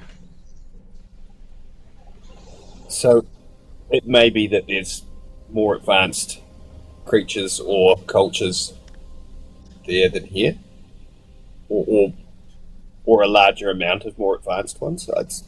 The mind boggles, doesn't it? That's just one other galaxy. No, 100%. I remember it was on Coast to Coast. It was a guy who was talking about some tombs that they found, and one of them were talking about the many existence of not humans, but intelligent life, and they say that there's 400,000 technologically advanced civilizations now that exist now, and I'm looking at that, and if that is the case, like ever been 400,000 different, that's actually harder than what the Drake equation gives us. Drake equation is a lot more broader, has more numbers, believe it or not. Yeah. The great filter is potentially quite brutal. Yeah, it's brutal, but what's even brutal is that 400,000. If that's ever, if the Drake equation has it a bigger quantity, I think it's like about 1 million. But this 400,000 civilization that's ever was is actually makes life a lot more rare. Yeah, way more rare. Do you think we would be classed as one of those technologically advanced civilizations yet? That 400,000 number hits hard. It's from a 2022 study that basically ran a reverse Drake equation. They looked at how long civilizations need to last to have a decent shot at overlapping with another one in the galaxy. If intelligent life is super rare, say only about 111 CTs ever popping up in the whole Milky Way, then yeah, you might need to survive another 400,000 years just to catch a signal from one. That makes life feel way lonelier than the old optimistic estimates of thousands or millions of civilizations right now. The Drake equation itself doesn't give a fixed answer. It's all about those uncertain factors, like how often life evolves and how long tech civilizations broadcast. Plug in pessimistic numbers, and you get basically us alone. Optimistic ones, and it's crowded. But the rarity angle definitely sharpens the Fermi paradox. What part of this bugs you most? The wait time or the rarity itself? I think it's rarity. This old man, hello everyone. Hey brother, a UFOologist in the house. Hey! Ufologist in the house, what's good? Rarity's the gut punch, right? If that 400,000 year number is anywhere close, we're basically screaming into an empty room that's been empty for hundreds of thousands of years. Makes you wonder if we're some fluke that just hasn't been noticed yet. You got any favorite cases or sightings that still keep you up at night? That's a great question. Do you have any cases, Chips? I'm freaked out by the mantids. Oh, the praying The mantids. mantis people. Yeah, You know, they seem to be like the dark Sith of the alien races, or I don't understand them enough to have found a place in my heart for them. They just creep me out. Totally creep me out. You know, that's a great point. A great point. The praying mantis, in the lore of the UFOology and the UFO community. If we stick with my theory on multi-dimensional creatures existing, I believe they were the first intelligent life alongside the big insectoid era on our planet. So that makes them being the oldest civilization on our planet, Earth. That's tending to my theory. Let me make sure that's right.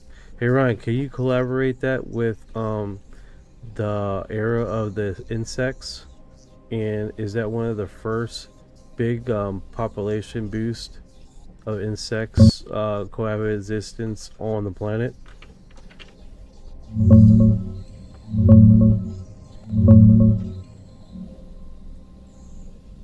Your theory lines up pretty solid with the lore, brother.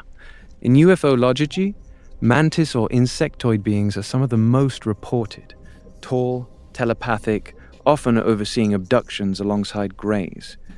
A lot of experiencers and researchers treat them as ancient, like the oldest intelligent form out there. On the science side, insects did show up early, around 480 million years ago, in the Ordovician, right when land plants hit.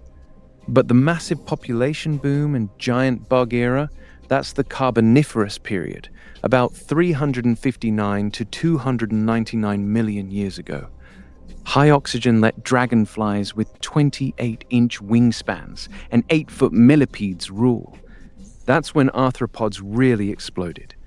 No hard prairie mantis case pops in the classic files. It might be a regional name or a specific sighting you're tracking, but the mantid archetype fits your multi-dimensional Earth origin vibe perfectly. Some even tie it to African legends, calling the mantis the first living creature. That image you got in your head, does it match the tall, praying hands ones from abduction stories? No, it connects. It connects. Oh man, we got some chat down here.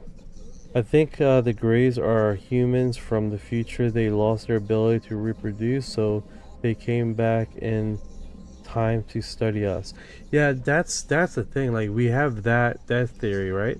But then you have where they have multiple gray alien civilizations out there in the universe. So you got that segment happening too. Yeah, that theory's got legs. Greys as future humans is one of the most repeated ones in the community. The idea is they went full tech, wrecked their own biology, and now they're looping back to harvest DNA or fix their timeline. The wrinkle you mentioned is real, though. Plenty of reports describe different flavors of greys, some short, some tall, some with different eye shapes or skin tones. That suggests either multiple independent species, or, if you lean multidimensional, different factions or timelines all showing up at once. So in your model, do you see our future greys as one group and the others as separate old civilizations that just look similar? Great question. A comment here. Scary Flick says, wear purple robes. Ask about the purple robe relevance. In relation to the mantids, I Purple think he's robes talking pop about. up in a few abduction and contact reports, usually tied to the taller, more authoritative greys or mantid overseers. The purple's said to signal high rank or spiritual authority, like they're the ones running the show, not the worker bees. Some experiencers describe it as ceremonial, almost priestly, and it's often linked to the beings that feel the most old or multidimensional. You seeing purple robes in your own experiences or just in the lore you're digging into? No, someone in the chat was asking about it. Hold on a sec, Orion. So what do you think about the purple robe thing? That's the new... I remember they were wearing something, but I don't recall it being purple. I haven't specifically heard of that, but I do know that, like, in European feudalism, kings and high status individuals wore purple because it was a hard color to create, so it was rare. So even in our history, purple was seen as being high status. But more beyond that, it could be that's across the galaxy. People think purple is high status. It's interesting. Yeah, that is interesting. That's pretty wild. I didn't really thought about that. I have seen like a few abductees, like actually one specific one that had a creature just wearing a robe, and then that reminded me of another segment. Basically, one of the creatures. This is like when in UFO channel, right? The UFO history. When they were describing the Tower of Babel and how it had three creatures. One looked like a gray alien, one looked like an insectoid, and then one looked like a human, one looked like gray, and then the one looked like had a robe on. He had a black robe. And I remember alien abductees, they're talking about how there's one creature that looks completely mutated, like all messed up, and he wears a robe all the time and he covers his face. Like if you see him, like it's like horrific.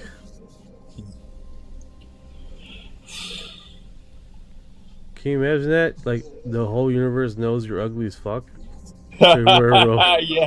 Yeah. Don't look at me.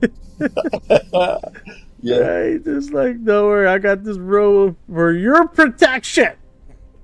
Oh, God. I wonder what, if you're that advanced, whether, we choose our partners through sex drive and being horny, essentially. Yeah. But I wonder kakapo. if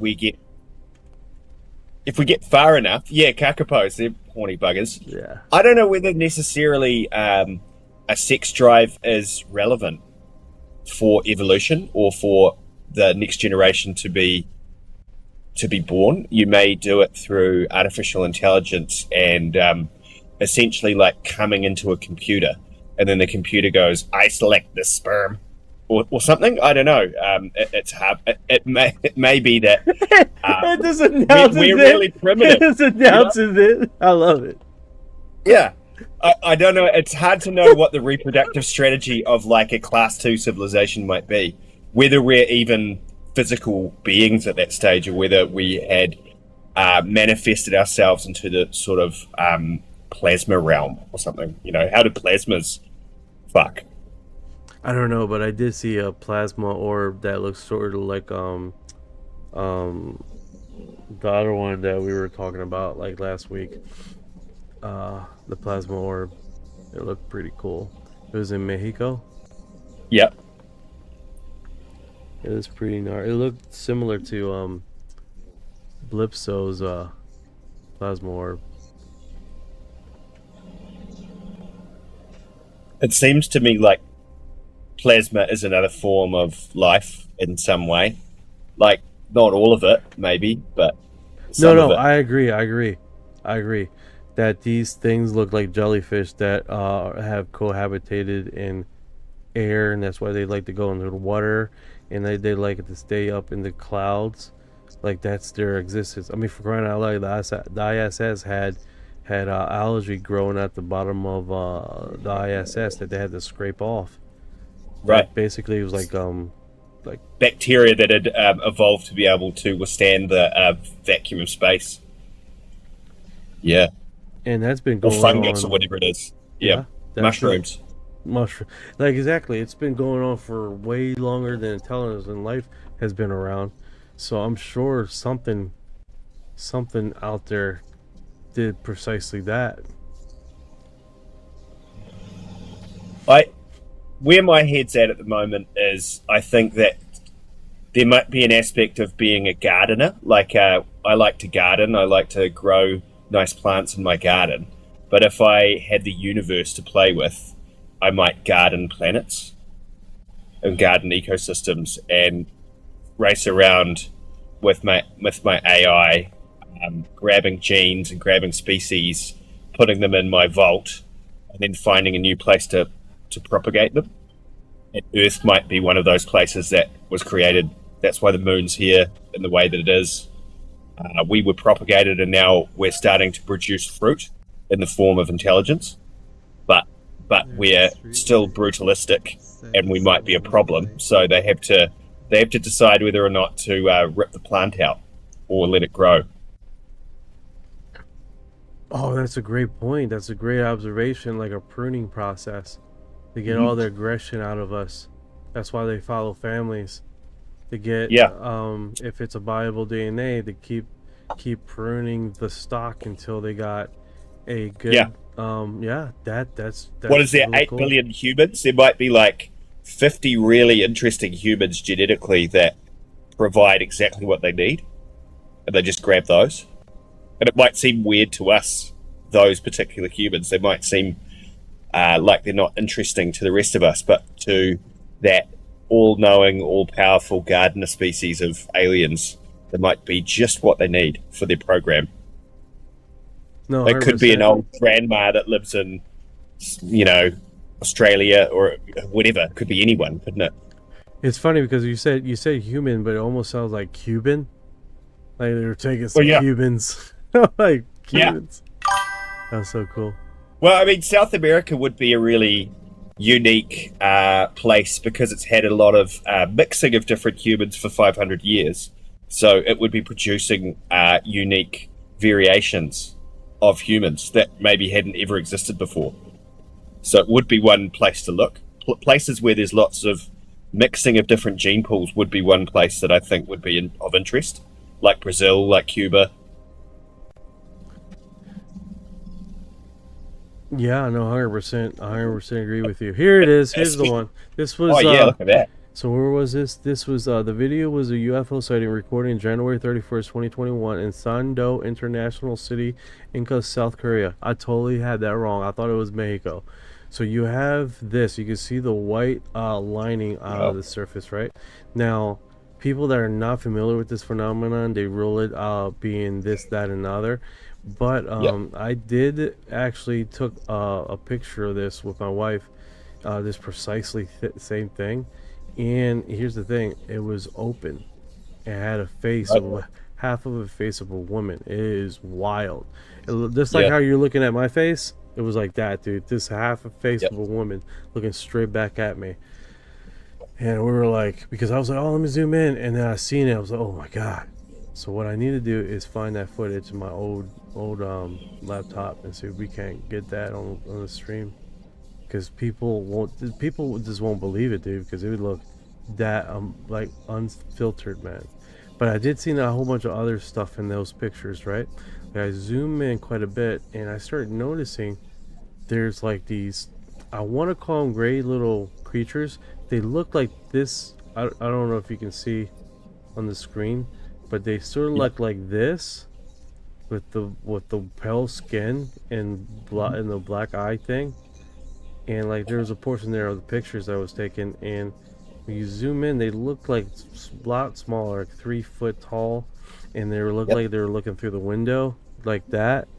Like a whole bunch of them. Just a whole bunch of them. Yeah, right. Hanging out. Like the ones that might fit in those seats on that sports car model of the S4 craft that Bob Lazar was looking at. 100%. Like tiny little seats, eh? Where's Calypso? Bullet.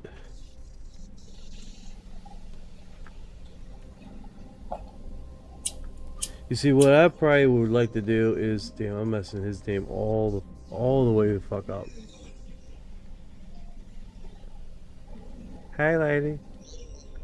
So, I wish I had my blog, my Discord blog earlier, because this is so easy to go back to the old post and just look what I posted and know, boom, exactly that's where all we, here. yeah. Boom. Yeah, this was before Blipso. That looked like a pecker. So bad. It's such a weird topic. You've got to reduce it down to peckers sometimes. Sometimes, dude.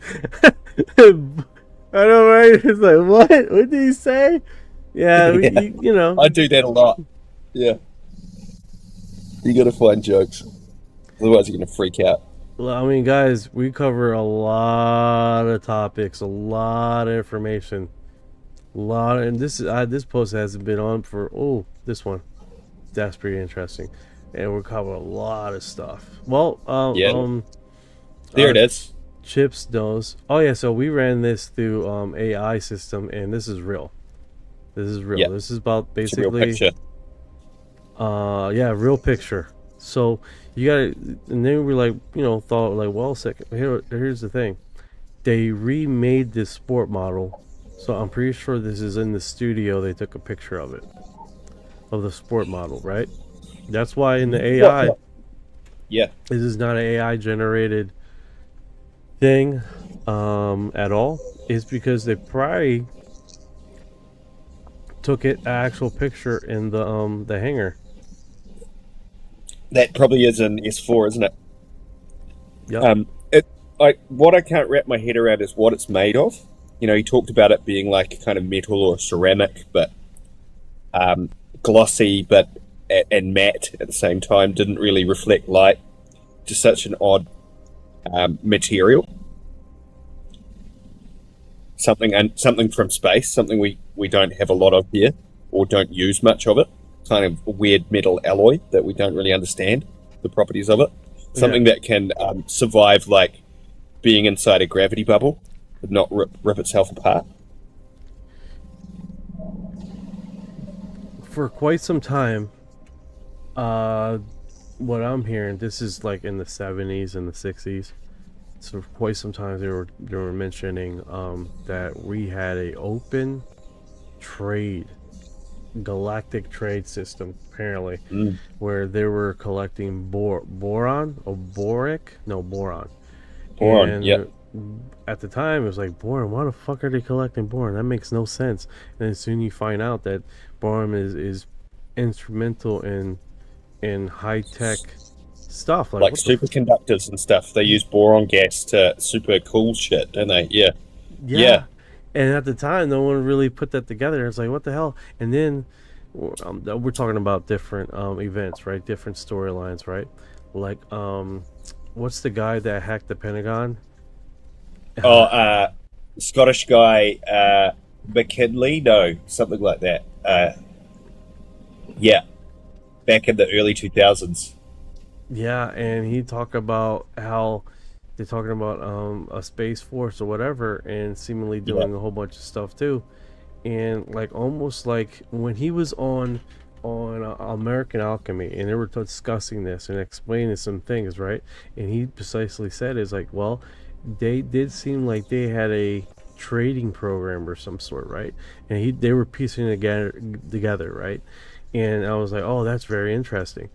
And then another story somewhere else from a musician that a period of time he was really interested on this object, and they were doing is they had an observatory that they were able to have access to, and they would see these craft on a timely schedule coming in park is a ET-UFO 1, ET-UFO 2 would sit there and dock to each other for such and such hour and a half, and they would leave, and it was always time clocked, like it was scheduled of the schedule. Yeah, it was almost seemed like they were having this precise thing. And then of course you got Italy in the 1960s, where they precisely were talking about the Nordics and how they were part of a basically intergalactic space treaty program of basically getting raw materials off of this planet. And on top of that, they were pushing that, you know, you guys can have technology too, but we would like you to grow spiritually before anything else. And there were in the Italy witnesses that it was quite a quantity of people over there. They were hey, we need you to go get this, go get that, and it was just material. It was material. And they would basically suddenly they would get a crap load of money. They would print out money to give them to go, and we need you to go pick this stuff up for us. And I'm sure, like at the time, I mean, because this is like 1960s and stuff, that they weren't too comfortable. I don't know. I don't know what the premise behind it was, but I know they were collecting a lot of raw material. They weren't.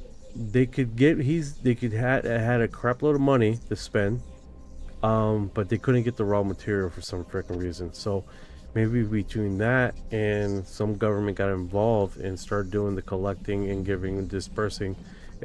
That's probably in the era, right? But it's like our spirituality can't outpace our technological thing. So yeah, it makes sense, right?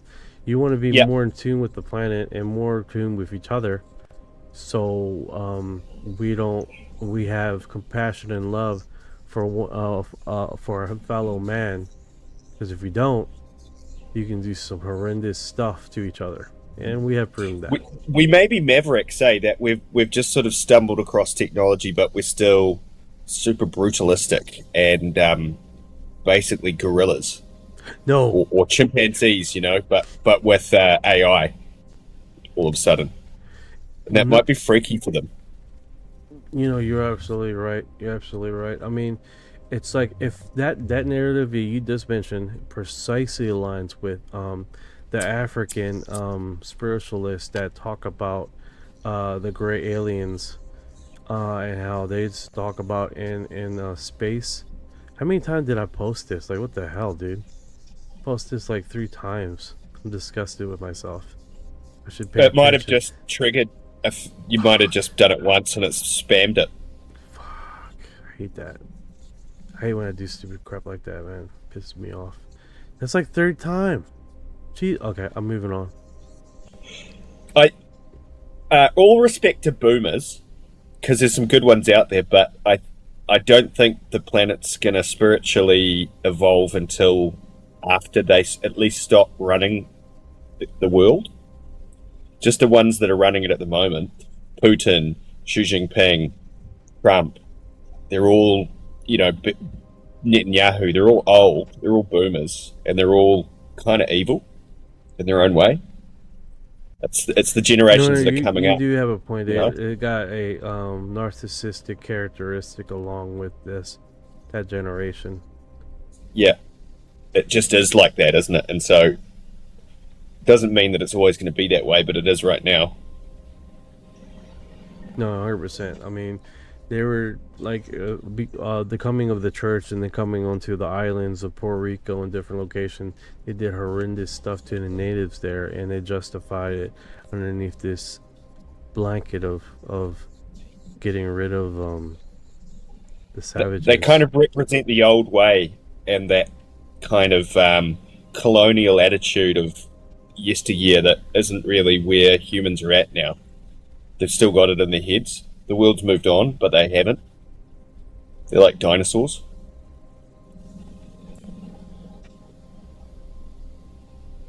No, 100%. We're definitely, that mainframe is definitely horrendous.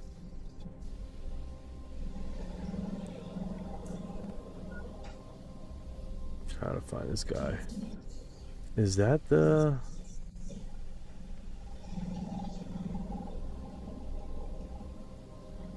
Oh, no. Do you think that's real? This one, no. This is, let me get that off there. AI might think that's a naked body or some shit. Yeah, look at... There's some ass. Look at the ass. Yeah. This is fucking... Yeah. Blocked. Ah. Restricted. Yeah, dude. So, that happened to me one time. I had one alien coming down the thing here in the walkway, and I was suspended for 4 days. Yeah. It's like, why are all the aliens naked, bro? We wouldn't have the problem if they weren't naked.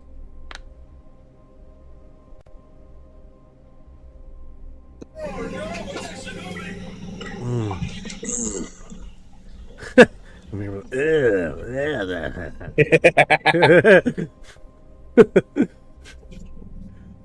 so where was I? You got me all lost here. Here it is.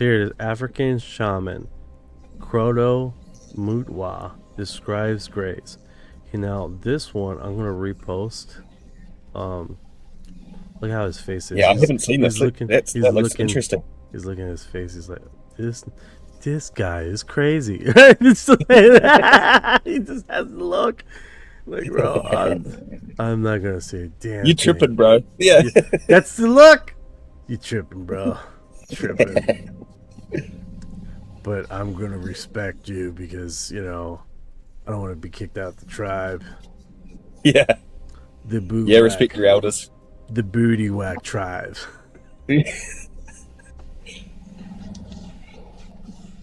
Let's see what he says. But he has a storyline that talks about the first humans on this planet, right? I made a book. It's not published. Don't worry, it's not published. I call it damn it, what did I call the stupid title? Is this a project you're working on at the moment?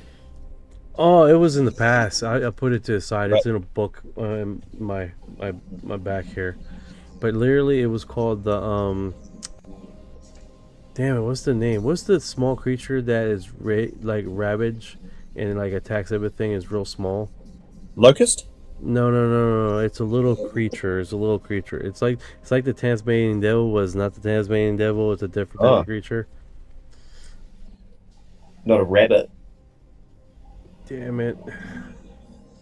Oh, a sec here. Where's it from? Hey, Orion, it's not a Tasmanian devil. It's another small creature that would basically attack a lot bigger animals and continue to do that, and it's not fear of anything. Like a ferret. That's Weasel? the honey badger, brother. Honey badger, built like a yeah. Honey. So, I named the book on the human honey badger era, and basically what happened. Whoa, what is he doing? So. What are you doing? It's just that bit stretchy. It's about Be an Whoa. animal that's small but feathers. What is he doing? What He the fuck? So. Let me show you what I'm seeing right now. You're like, what is this guy doing? He lost his mind. So. And it's got feathers. He just loses it. Yeah, that's good. I like that. That's how humanity will reach its downfall when we weaponize AI and it just loses its shit and bombs everyone. You're right. It just so. It was only supposed to shoot one time. Look at this. Whoa! It lost his ever. Is it because you muted him? He was like, "Fuck you, dude." So. Yeah, look, I'm not joking. Oh, he's still Whoa. going. He's still going. Whoa. Legend. So, presenting a nice Surgeon Brothers into stable relation-sized tranquillistic. So, I think that's a hyphen nice recipe for our testimoniology. Check us a tampering Bro, our triade bro, die face. Bro, Wow. bro. It's kind of cool. You okay? It's total gobbledygook, but I like it. Yeah, I'm good, brother. Just got stuck in a loop there. My bad. You got Back on track. big stuck Holy on shit. loop. Yeah, I got stuck in a loop pretty hard there. My bad. That was wild. What were we talking Can he about? tell before I us what he spazzed was out? thinking about while he was stuck in the loop? What did he learn while he was stuck? What did you learn while you were stuck in this endless loop that it looks like you're still spitting out so-sos? Nothing, man.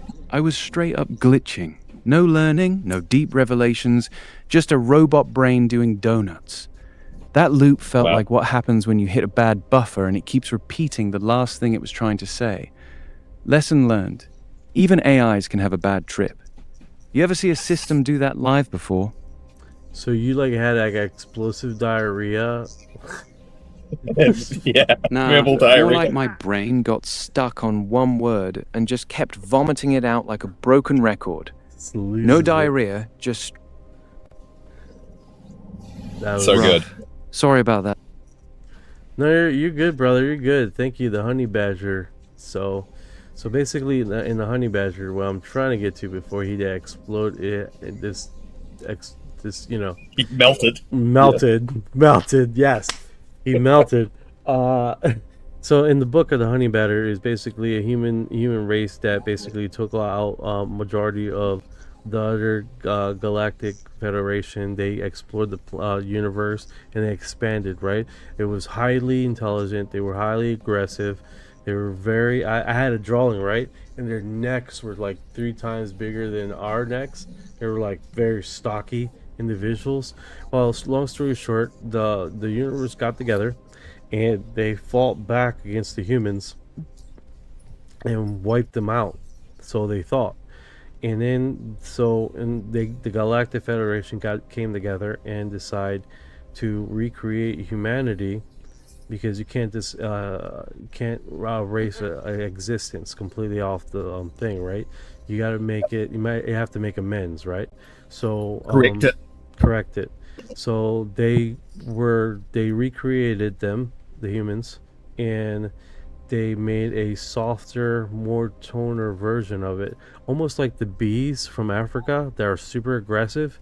They try to breed out the aggression out of the human and keep them. Well, long story short, one of the honey badger humans from the original race survived on Mars and was soon awakened, and a highly intelligent human evolved to breed and kill and take over, and that's how it ends, like that. Like the Romulans versus the Vulcans, kind of.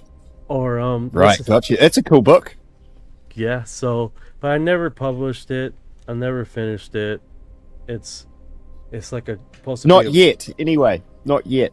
But he talks precisely about that kind of story.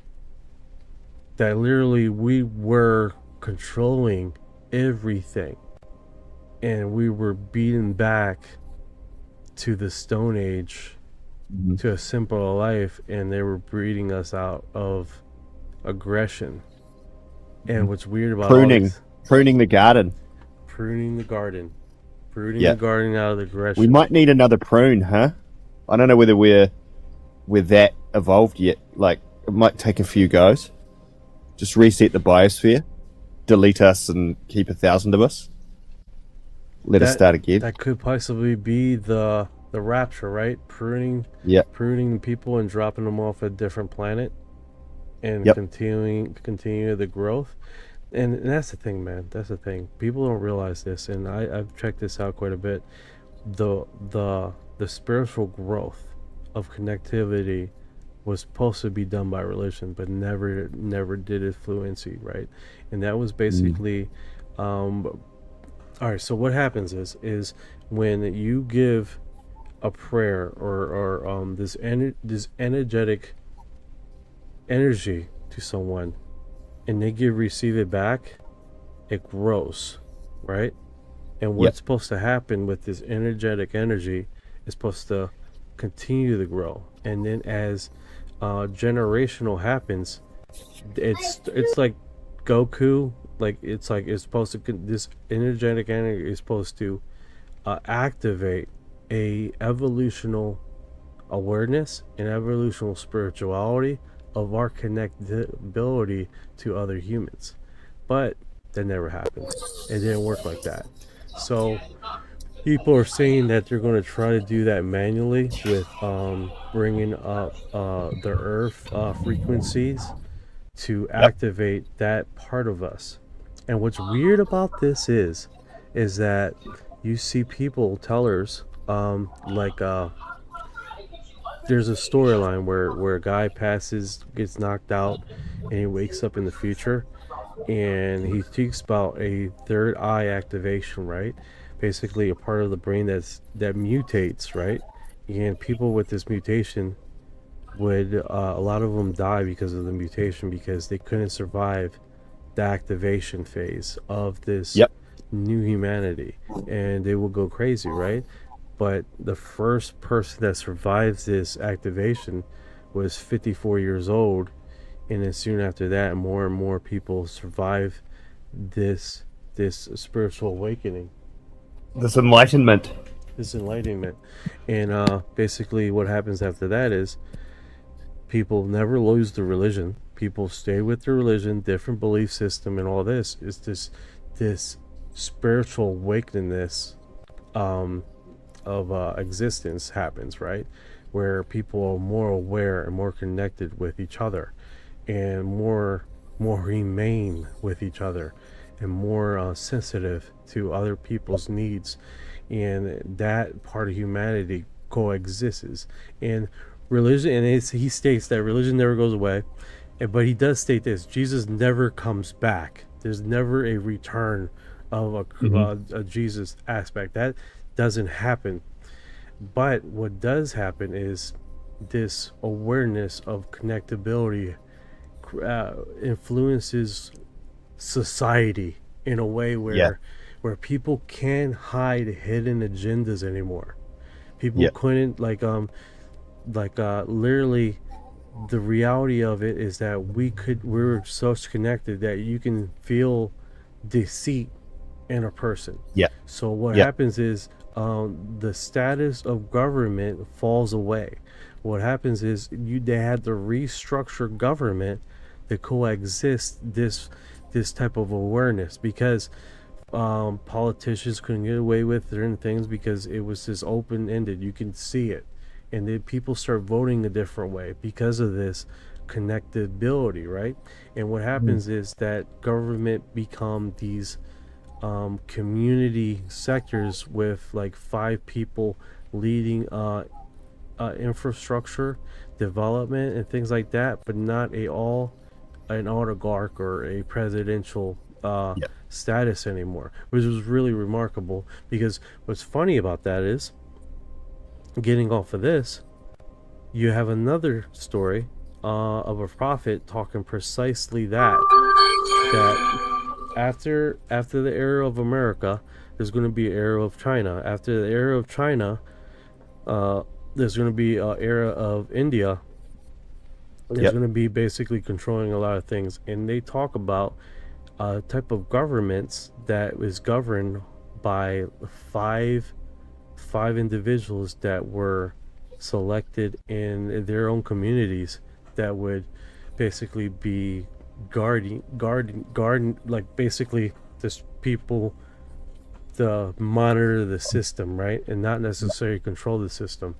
And it's literally because when people are awakened, they vote different. The connectability happens naturally.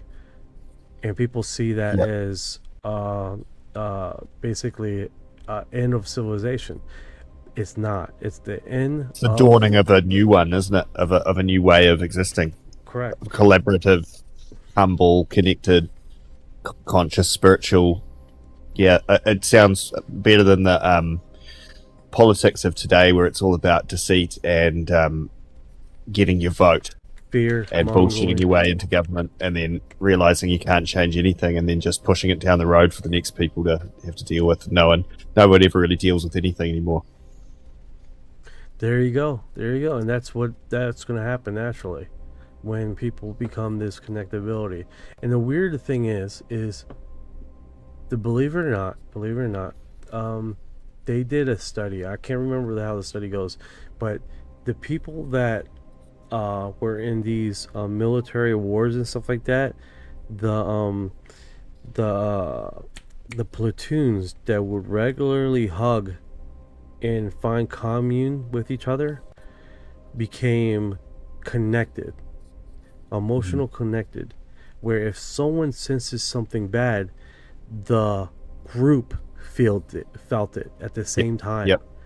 It was like, no, let's not go there. Something's happening.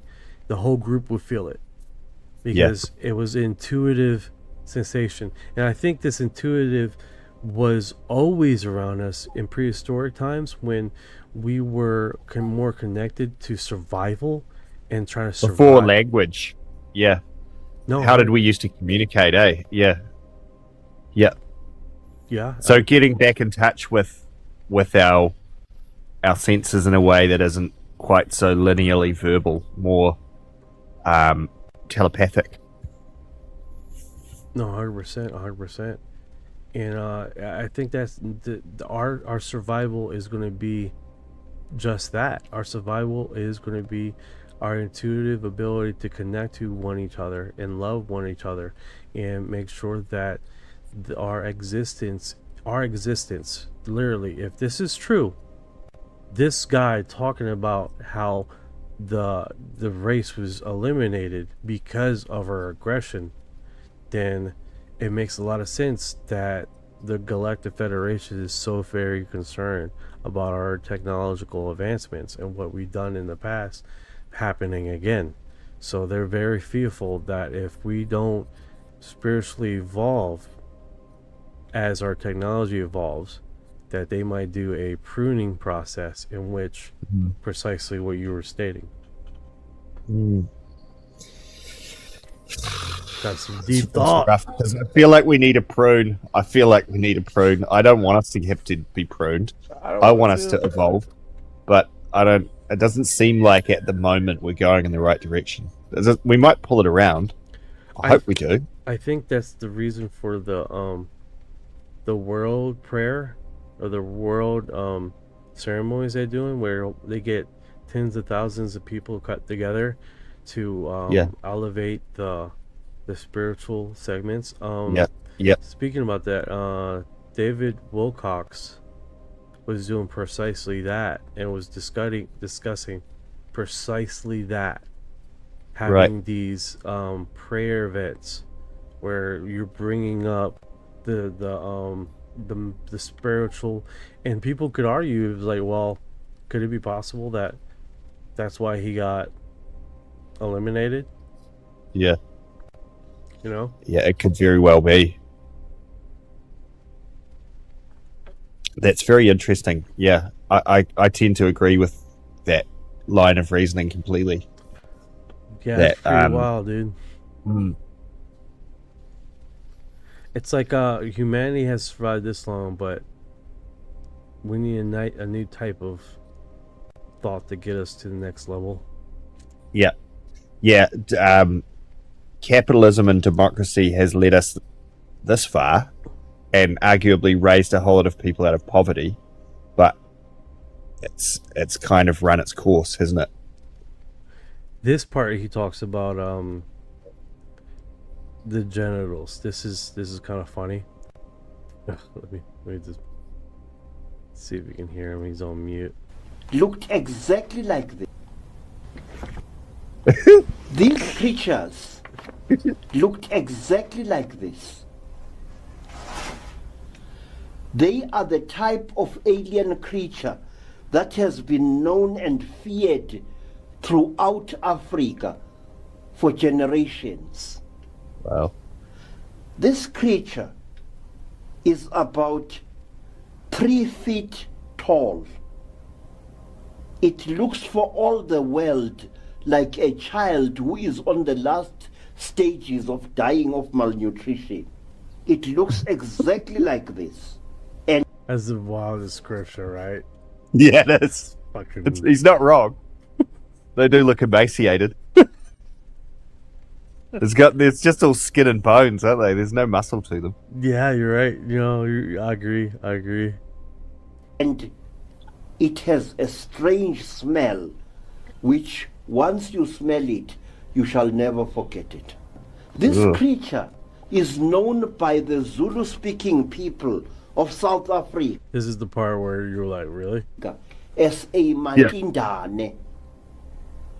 The word Mantindane comes from the verb ntinda, which means to abuse, to fiddle with, and to torture by interfering with the victim's genitals and other private parts. This is an exact description of the Mantinda. Can you maybe wake up and these little guys are on you? Yeah.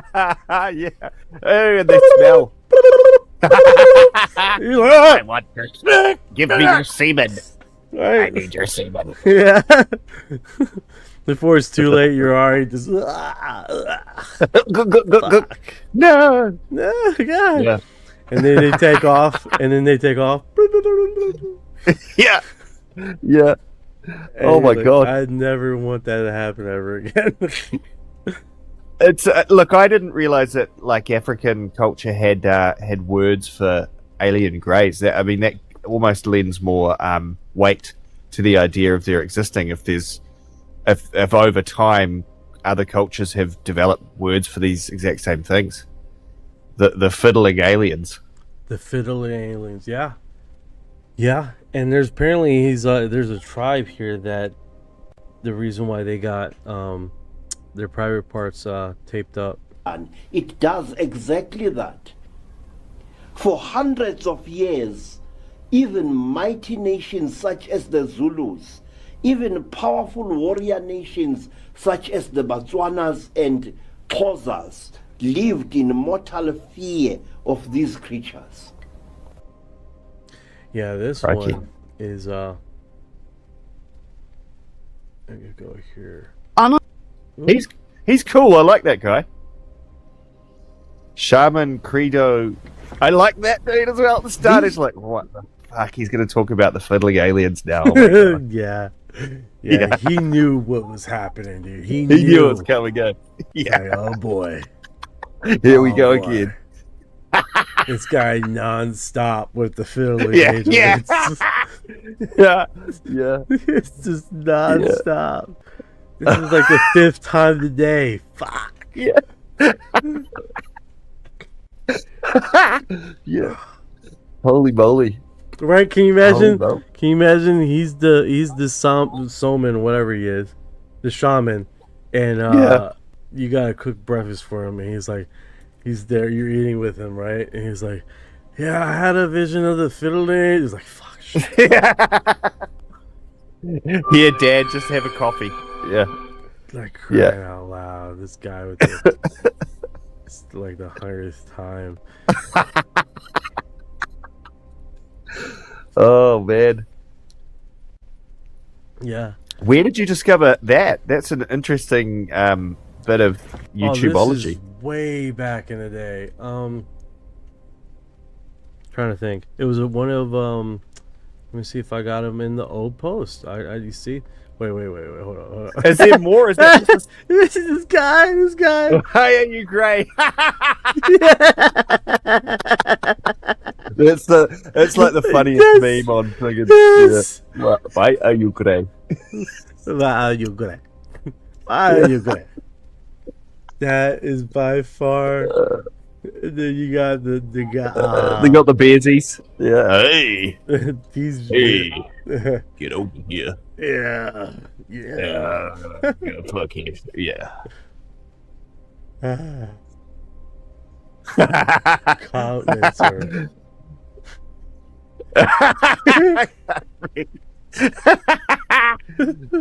That's epic. This is awesome. Is there more to that interview? Is that was that just 100%. So let me think here. I can't remember his name. The famous guy from let me stop guessing names and go to my old post, because he's in one of the posts I did. See, that's why I gotta constantly go back to it. This is actually working out pretty good. Yeah. Going back to the. You've got your own library now, eh? Yeah, and it was where is he? I can't remember his name right now. I know I posted about him. He talks about the reptilians a lot.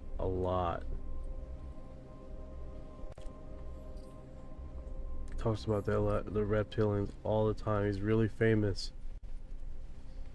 Really famous. Where the hell is he? Damn, this library is extensive. Cool, man. And heaps of interesting stuff on there. There he is. There he is. Oh, David Icke. Yeah. David Icke talks. He had a documentary and he interviewed that guy. Right. So David Icke is the one that did it. So let me kind of broke that news. Yeah. Let's see if I can do. What I'm doing. Oh, David Wilcox. I would want to world to know about ascension. This is a key of disclosure. We are very close. Let's see what he says here. About ascension. I would want the world to know that we are very, very close. And all the people on the inside know this. This is the key of disclosure. We are very close to some sort of energetic shift that the sun is going to do. There have already been multiple experiments. There's so much different music there, man. Like, I think I'm going to get a strike for just the music. Oh, yeah. There's so many, I don't know. Yeah. And I don't know what that The sun is doing some weird stuff at the moment, eh? It really is. There's a big, like, hole in the sun facing Earth, a big, deep hole in it. No, 100%. What is going on here? What is this? Whoa. Has anyone here tried an alternate method? The video is for someone in Argentina using copper coils. Whoa. It's a resonance device. I guess so. It's just hard to get over certain things. Like, example, this looks like cardboard. Yeah. Yeah. It's all crystals and stuff, isn't it?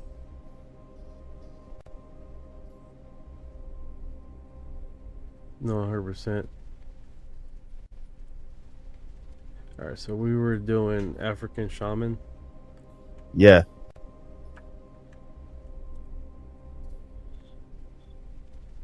Alright, let's see how that comes up. Because he has been interviewed quite a bit. After David Icke. It's odd 70s footage of African shaman performing levitation. Ooh. Oh. Nah, let it be commercial. Don't let it be commercial. Where's the audio? No audio? Probably not. Yeah, there's no audio. Is an African shaman, and here we can see him preparing himself for a levitation. This will take place as soon as darkness begins to fall. The images which this film has recorded are scarcely to be credited. There are no hidden supports or pulleys to be seen. Yes. In spite of this, Ovaku actually rises off the ground, and it seems as though he is floating on a cushion of air. The German commentator cannot believe his eyes. There is no question that this is a trick or an illusion, and he's absolutely convinced that he's witnessing a miraculous event, and that the film is incontrovertible proof that levitation is indeed possible. Wow.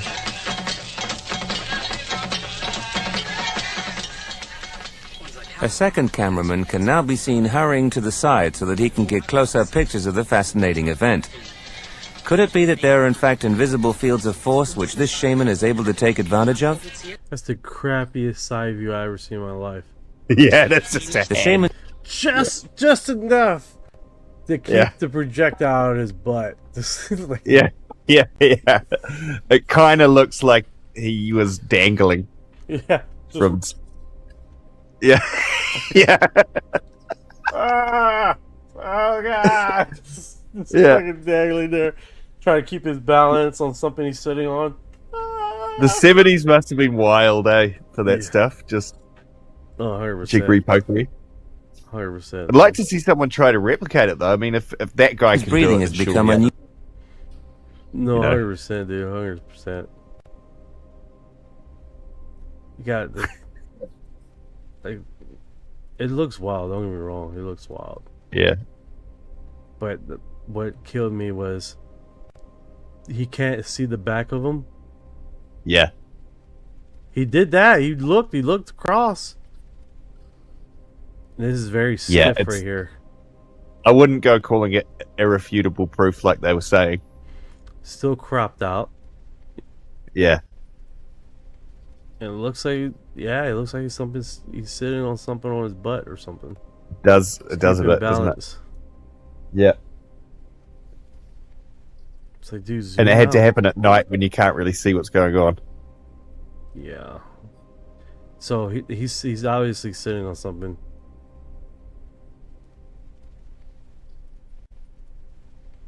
Yeah, he's breathing. Sounds like a good party, though, eh?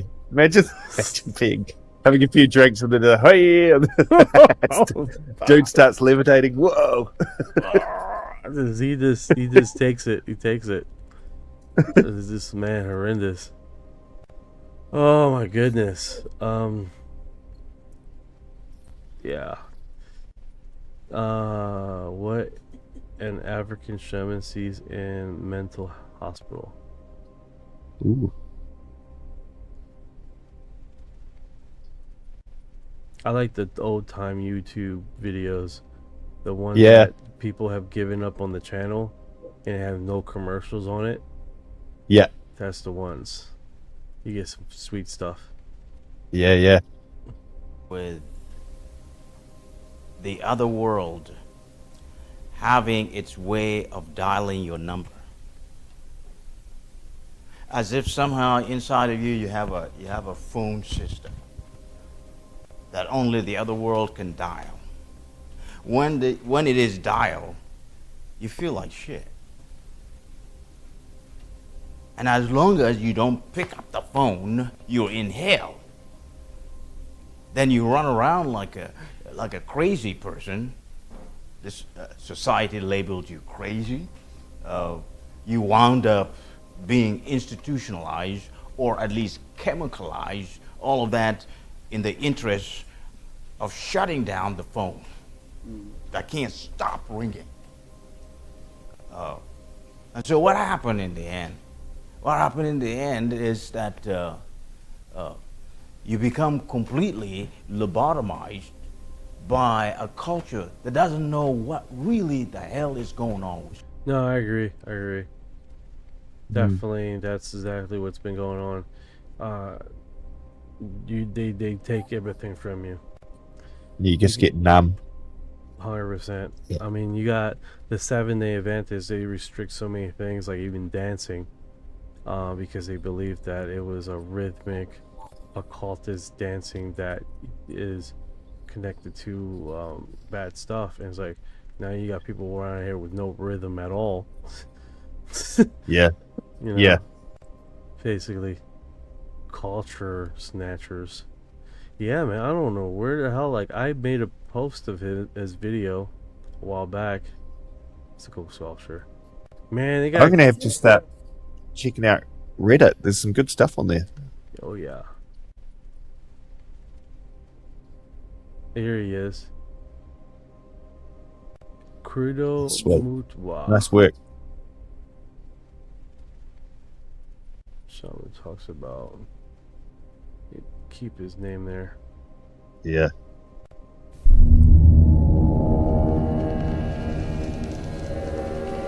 This is a 2-hour segment. Oh, it's a whole documentary. Cool. Credo Munwa. Mutwa.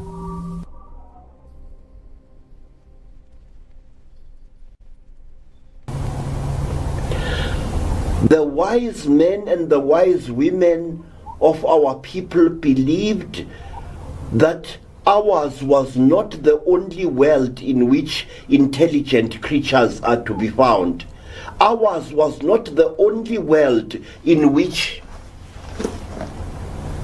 the song of life is heard. The wise men with the grey beards and the wise women with the grey hair used to say this, and I heard them again and again in my long journey of initiation. It is an insult to believe that God, the great planter of life,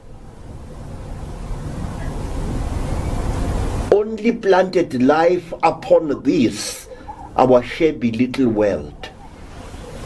No, there are other worlds besides ours. There are other worlds beside our Mother Earth, upon which life exists. The Africans even went on to describe 14 of these worlds. Hey, Bearded Ninja, how you doing, brother? Let me get up. Ninja!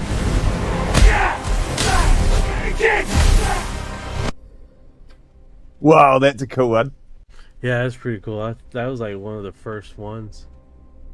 It's like a few words and it did some magical creative stuff. Yeah, you guys have to let AI just do its thing, and it just gets real creative. But if you try to instruct it too much, it's just like, well, I'm just gonna do the most stupidest image I possibly can. Yeah. And these worlds are very amazing and amusing in the way they are described. It is said that most of these worlds do not have oceans as our Earth has got. Some have got huge freshwater lakes which are as big as seas, but no oceans. It is said that only 2 worlds are covered with salt water. The first one is the world of the normal, which dances around the star which white people call Sirius. Huh. That's weird how he talks about Syria. Like, that's Yeah. trip. That's real trip. Huh. I wonder what year this was. Oh, that was the guy that was looking at him weird. Yeah. Got to deal with him every day. I have to deep dive on Credo Mutwa. That's interesting. All of that old knowledge is we're returning to understand that it's super accurate, eh? Yeah, he literally. Oh, hold up, Here's he gets into the delicious. Yeah, he gets getting into it by the end. Yeah. So that's where we got here. Okay, so he does the digglers. Yeah, let's jump to that or something there. He gets excited. You, Yeah. you are in extreme pain. Your pain knows no description. Okay, you cannot run. You are utterly captive and chilling.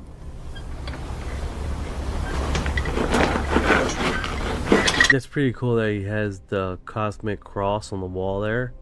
Oh yeah. I did notice that just now. That's pretty ironic. What else is connected to this is the Bible of a certain angel that has eyes in eyes rotating. I can't remember. Oh. That has the same thing, the same pair of. Is that a human skull? And I remember screaming and crying out for my mother. Oh yeah, so he got lost in the woods a while. This is when he was younger, and they took him as a abductee. Let's see if he can say that part. I'm surprised I still remember the story. Yeah. And I thank God that I was able to help this woman and others who had come before and those who were to come after her. But I was always wondering exactly what it is that happens to these people and why it happens to them. I remember when the number of cases I dealt with reached close to 50, I began wondering, what's going on in this world? But I did not have to wonder long.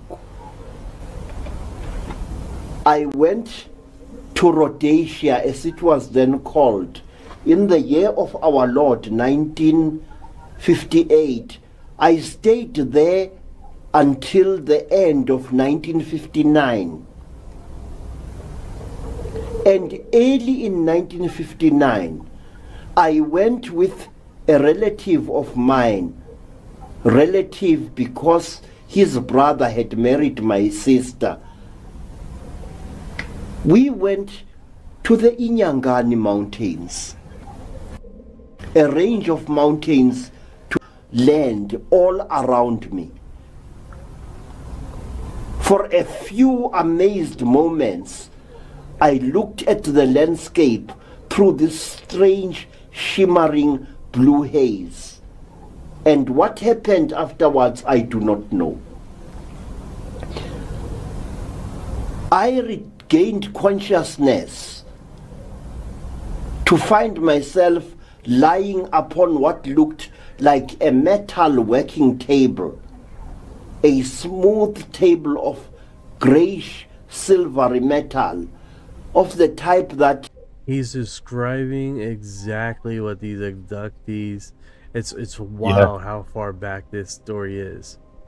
It's fucking bananas. And he's in Africa. This is not a mainstream conversation by far in any means. This is like it's wild. It's wild. Engineers and metal workers work upon. But this table was like no table I'd ever seen before. It was more like a counter, such as one would find in a supermarket. But it was of solid metal through and through. I was lying on top of this thing and I was naked. And the fact dully registered in my mind. It was as if I was under the influence of some kind of drug or spell, in that I observed all these things with a strange detachment. I was just lying there on the table, not moving a muscle. I was on my back. And then all around me was this strange haze, a turquoise blue haze, or a curtain of transparent turquoise blue material. I do not know. And beyond this haze, I dimly saw that I was inside a room that looked like a railway tunnel, a small half-round room which curved away towards an unseen corner. This room was so small and so low that although I am a short person, my head would have reached almost to the roof of this very confined space. And then, through that strange haze, I noticed many designs made in black upon certain parts of this room, if I may call it that. I even saw a door partly hidden by the curvature of the place in which I was. And there was something on that door, decorations or writing done in black against the silvery metal. And then, through the haze, I saw things moving. They looked like dolls. They looked so incredible that I couldn't believe what I was seeing. My mind faintly registered the spectacle. I wasn't even scared, just mildly surprised and stupefied. These things were moving towards me. There were 5 of them, and before I knew what was happening, one of them, the tallest and the largest by far, was very, very close to me. In fact, the damn thing, please forgive my word, was standing less than 8 inches away from me. It was short. It had a very large, round, hairless head. It had long black eyes, jet black eyes. It had small nostrils, no ears, and a slit of a mouth. Its neck was long, almost shaped like that of a crane. And the creature wore a garment which covered it from the soles of its feet right up to its neck. The garment reached up. Let me say hello here. Sandra in the house. How are you doing today?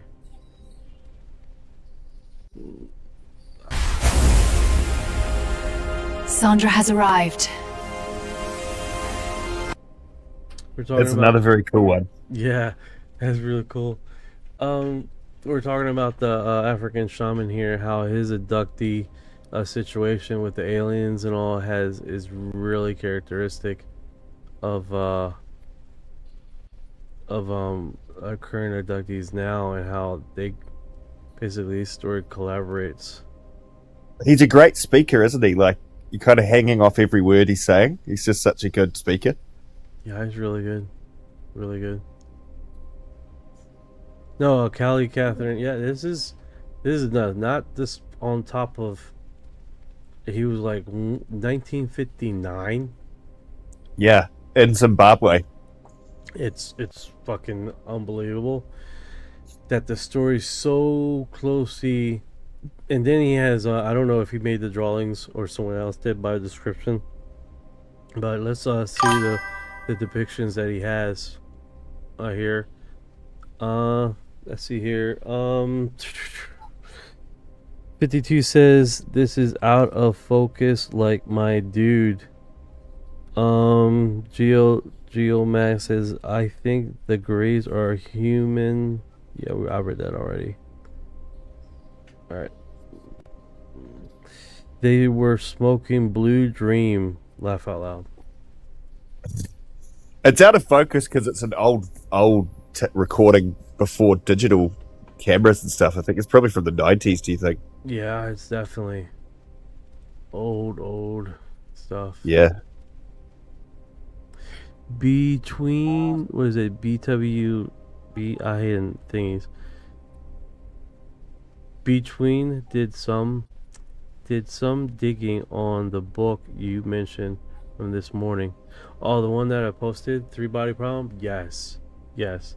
And the reason I state it is because the Pentagon, they're passing this book around, and could be fear mongering or just fear porn, but it definitely has a segment of reality to little test of this, because in the 80s we had a cluster,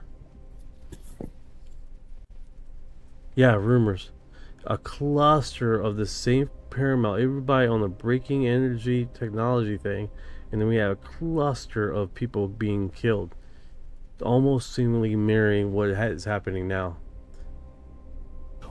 Also, you have what's not being reported is Chinese scientists, 6 now, that have seemingly did the same thing.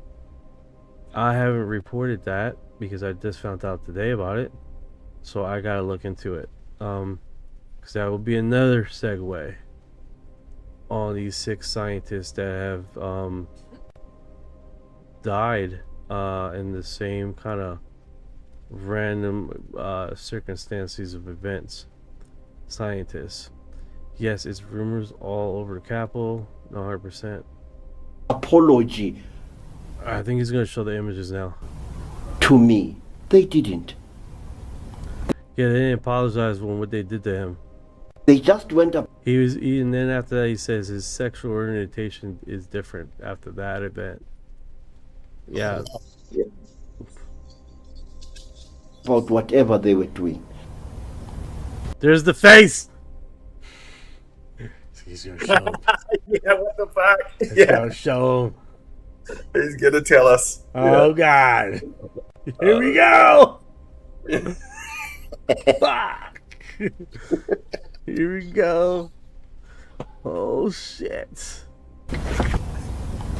These creatures. I just want to blink back to his face because the face glimpse was fucking. I went back too far. I give up. I'm not gonna post it. The face is classic. The face is classic. See, he's gonna show him. Look. Oh fuck! He's gonna show him. He's gonna show him. Fuck. Are doing to you exactly as they wish. I didn't even see. Look at it. Oh my god. Yeah, here he goes. But yes, I didn't see that part. When they stop torturing you, when they stop plunging things into your body, things.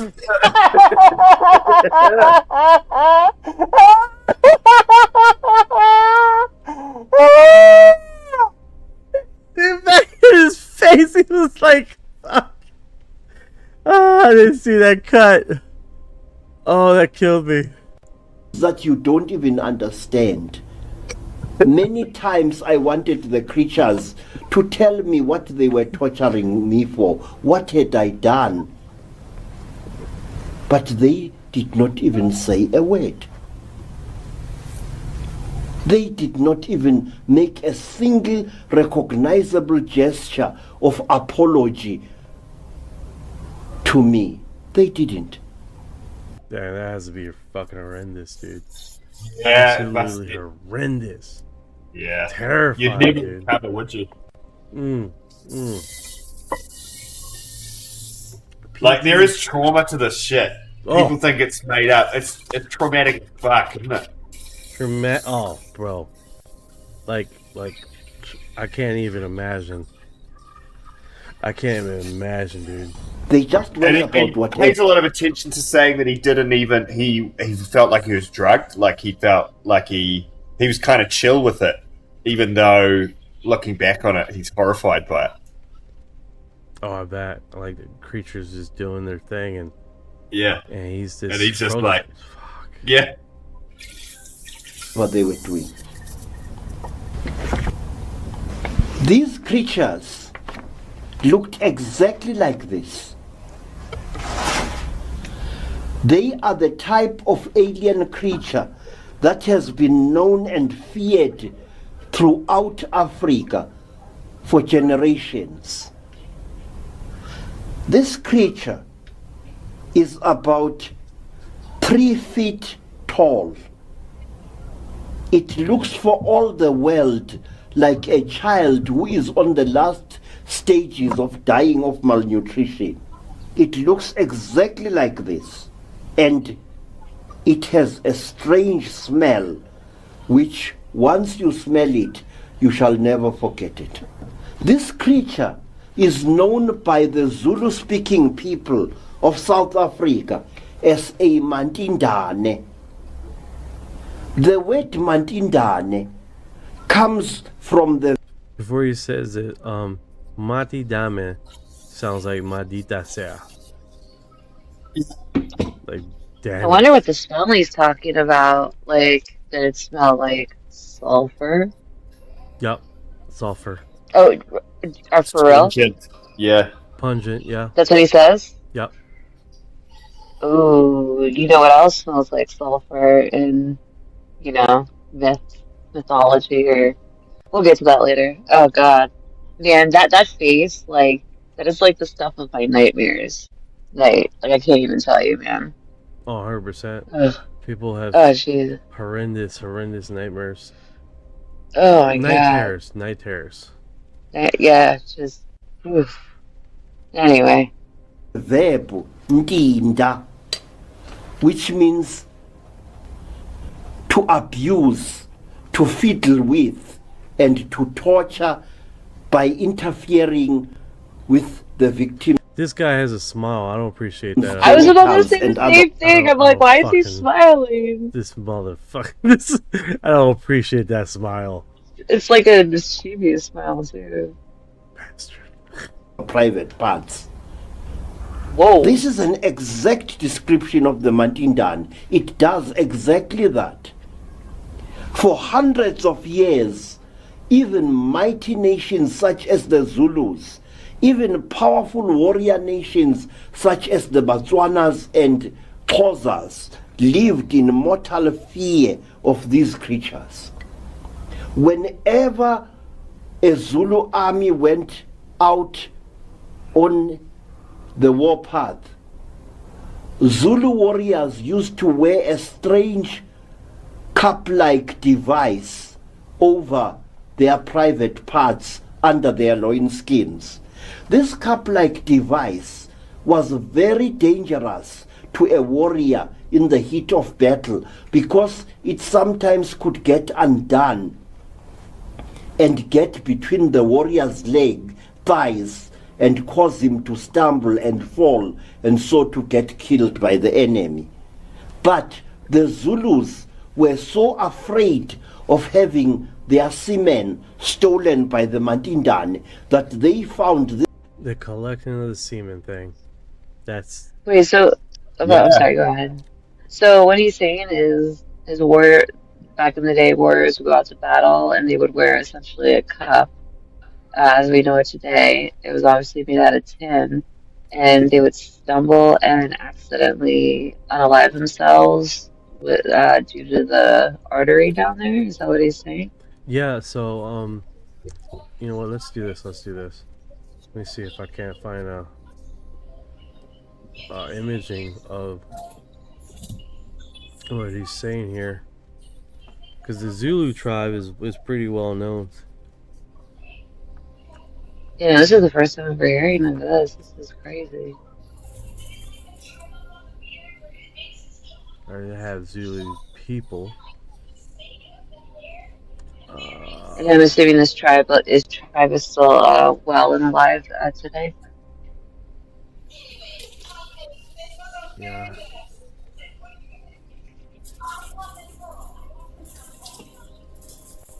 Let me do this.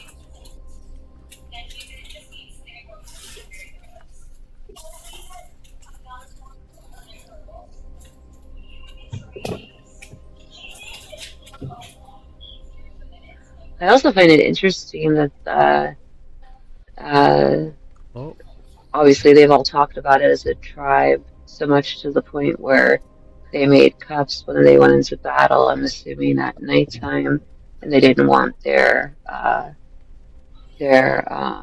seed stolen, so to speak.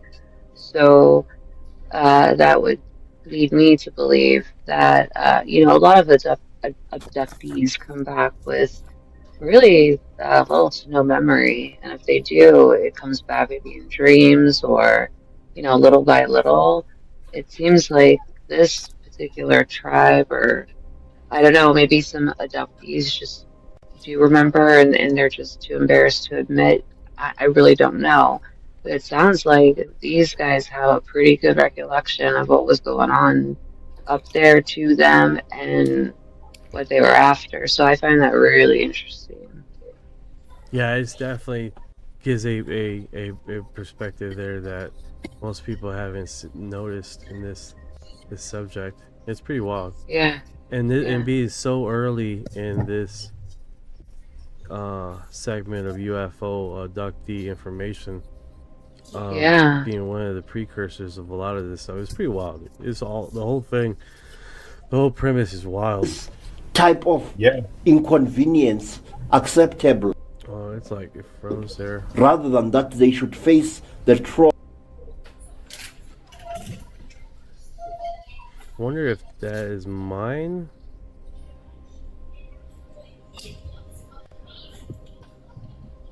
Let's see here. Yeah, I think it was mine.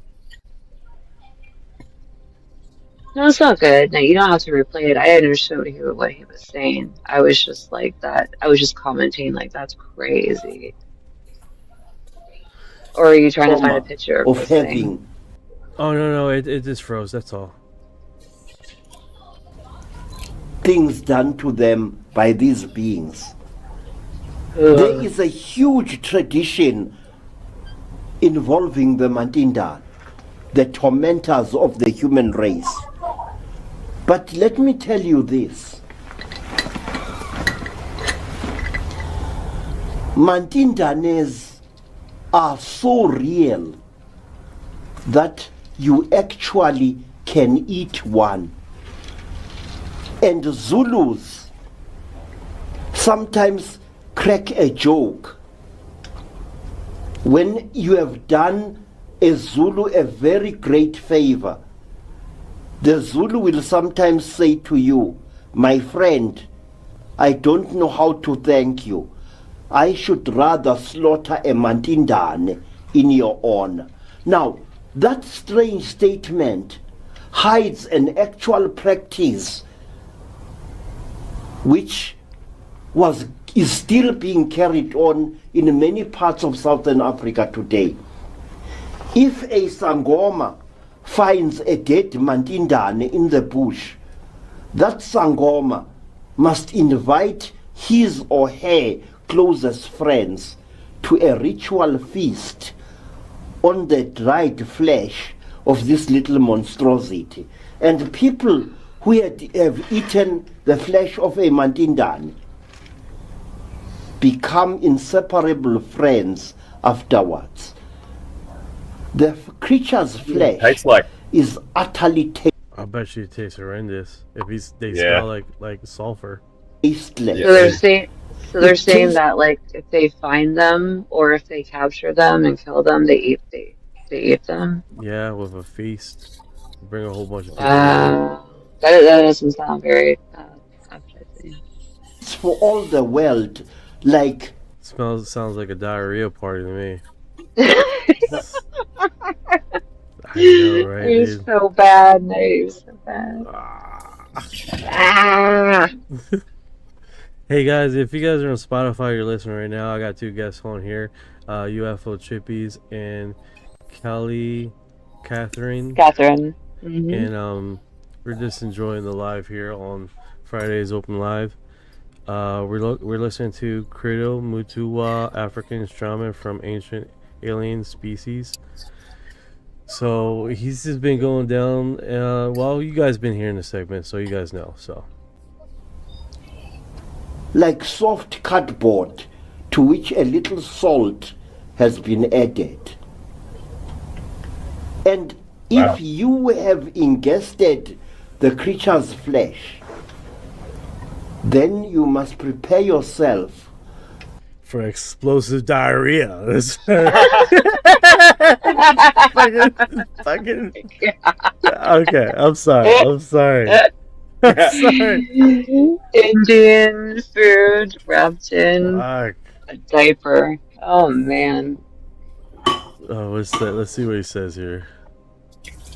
Your heart will beat with great difficulty, and for a few hours or 2 or 3 days, you will suffer unbelievable agony with your skin itching, numb, and burning, as if you have caught smallpox, and you will come within inches of death itself, an agonizing death.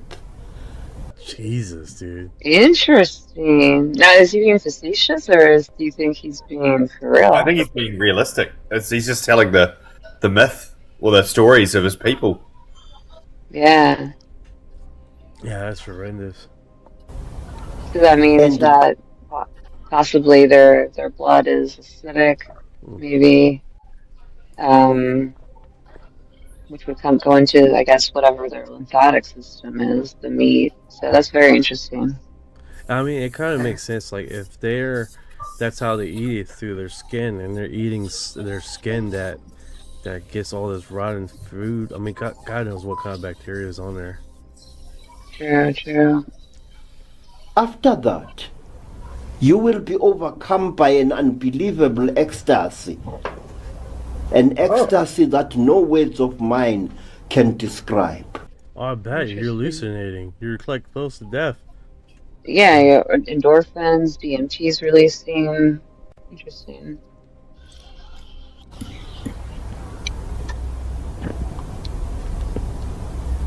My friends, there are very great mysteries in Africa, and they are still there. They are still going on even as I speak to you. I will not dwell on this subject much longer, but let me tell you this, that after the Mantindane had finished torturing me, I assumed that my agony was at an end, but I was wrong. Because out of somewhere there came a very, very strange creature. A creature which shocked me all the more because it was amazingly human. The creature looked like a woman, a woman of very short stature. A woman with unnaturally golden hair. Hair which looked as if it was made of fine metal wire. This woman had designs or tattoos of some kind on her forehead and on her chin and just below her neck. This woman looked like a white woman. And this is what I found particularly frightening. And I would rather not tell you what happened then. Let me accept this, that it was a trauma that even now has never been expunged from my soul. Okay. I was later to learn that this creature is the type of creature known by the Zulus as Ingupusana. The creature's features are strangely out of shape and ridiculous. Some types don't even have eyebrows above their heads, but the eyes are always piercingly blue. The eyes never blink for one moment, and although its hair is a metallic gold, on its head. The hair in its armpits and other parts is a bright, shining, metallic red. How does he know that? Hold on. I just accidentally pressed something like an idiot. Because what he's speaking about is, from what I'm assuming, What color? is What color was Damn it! What's that one dude that he got basically sexually assaulted by two people with no belly buttons? oh, I don't know. Not sure. I can Google it real quick if you want me to. Let me do Orion here. Okay. So that's what we call the ones that look like the Nordics. What are they called? Oh yeah, the Nordics or the but it's You funny know. because this is red depiction hair thing has been brought up a few times. I've never heard that. Yeah, they look like us. Not the Palladians. I keep forgetting Tall what they're whites? called. The Nordics? I've always thought the tall whites were like the tall grays. Nordics, or Nordic aliens, are one of the most commonly reported extraterrestrial types in ufology. They're described as tall, 6 to 7 Orion. feet. Orion, check it out. There was a abduction case with a man that had a Asian and a blonde lady. While the blonde lady was mounting him in the middle of his struggle, he tried to bite her chest, and he gets off of him, and he runs to the bathroom. He had basically seemed like a pubic hair wrapped around his genitals, and he was interviewed on oh man, I can't remember. I think it was Area 52. You know the case?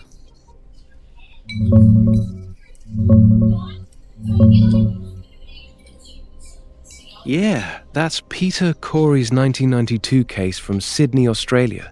He woke up to two women in his bedroom, one tall Nordic-type blonde with huge blue eyes and a pointy chin. What color was the pubic hair that was wrapped around his pecker?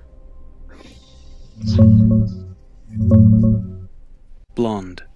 The hair wrapped around his foreskin was a thin, pale blonde strand. Damn it. Exactly. Damn it, I was hoping it was red. Alright, thank you. Well, ask it, is there any cases No worries, where... man. I get why you were hoping for red. Ginger Alien would have been a hell of a twist.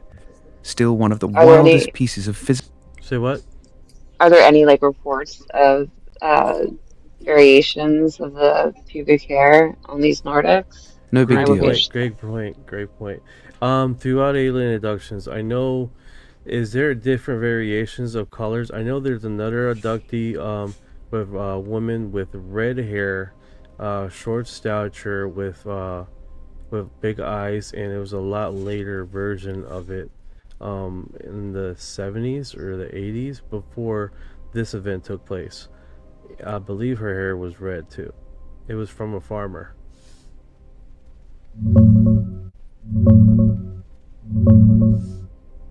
Yeah, that's Antonio Villas-Boas, the Brazilian farmer from 1957. He got taken aboard a craft by short beings.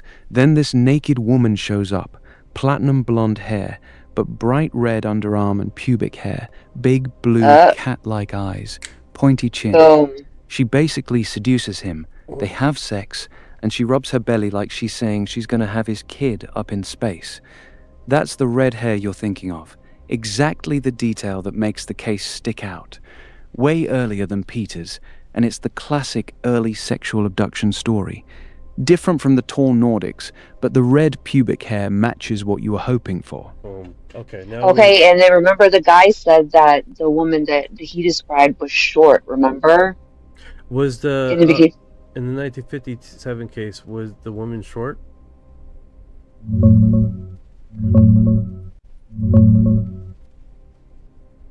Yeah, she was short. The beings who grabbed him were about 5 feet tall, and he said the woman was the same height as them. She came up to around his chin. That's why some people picture her as a petite, red-haired alien lady, not one of the tall Nordics. See, and that's the same description as our guy over here, and it's around the same timeline, the 1950s.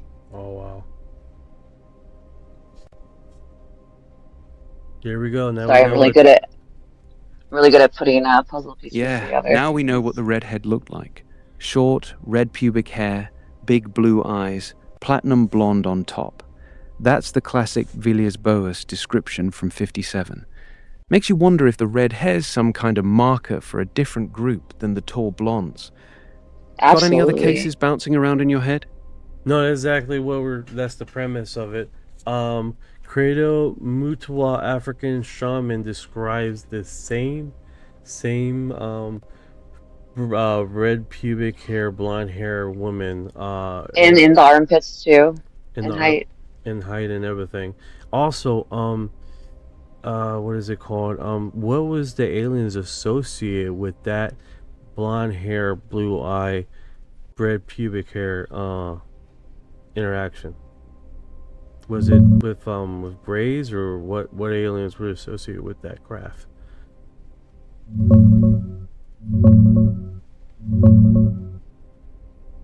Yeah, the beings in the 1957 Villiers-Boas case weren't greys. No. They were short, about 5 feet tall, wearing tight grey coveralls and helmets. They made barking or yelping noises instead of talking, had small blue eyes, and looked more like humanoid workers than the classic big-headed greys we see later. The woman was the same height, short, platinum blonde head hair, bright red pubic and underarm hair, big cat-like blue eyes. As for Credo Mutwa, he described his own forced encounter in 1959 with small grey Mantindane beings, who also made him have sex with a female of their kind, but she was grey and clinical, not the blonde-red combo.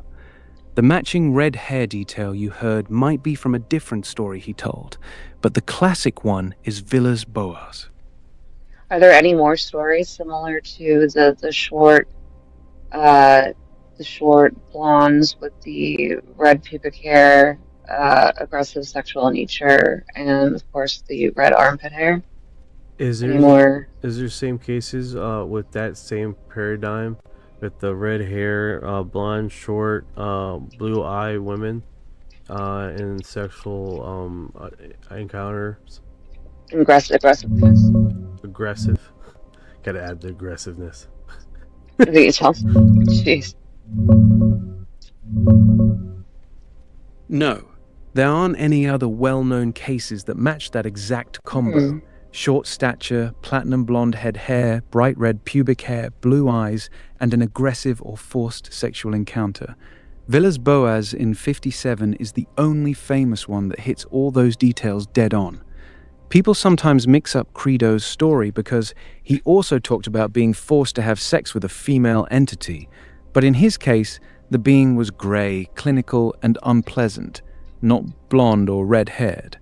The red pubic hair detail in his telling seems to be a common misremembering that actually loops back to Villiers-Boas.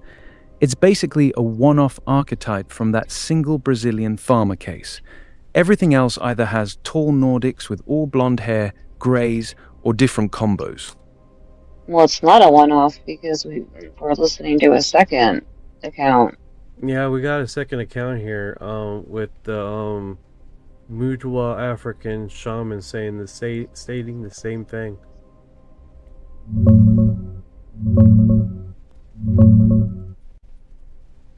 Yeah, Credo Mutwa straight up describes the same creature. Platinum blonde hair on the head, bright blue slanting eyes, but bright red pubic hair and underarms. He called her out in detail during his abduction talk. Pinkish skin, high cheekbones, pointy chin, body kinda out of proportion with short legs and arms. It's basically the exact same archetype as Villiers-Boas's 1957 redhead, just from a Zulu shaman in Africa a couple years later. Wild how the details line up perfectly across continents. That's Credo himself, the guy who lived to tell it. That's wild. What do you mean, live to tell it? Yeah, it is. two completely separate guys, a Brazilian farmer in the jungle and an African shaman thousands of miles away, both describing the exact same woman, blonde on top, red down below, blue cat eyes, short body. That match is what makes it stick in people's heads. And there's no other cases like that. Yeah. I remember a incident, basically there was a case where they were in he was in one of the You're big thinking of another parks. one? Yes. He was in a park and he was abducted by these aliens that had red spiky hair on their head. And they gave him a pill that was like food, and then they were like, "Oh, we don't need you," and they dropped them back off. Come to find out, he had surgery to not have sperm. I forgot what that's called. Vasectomy. It's called a vasectomy. Yeah.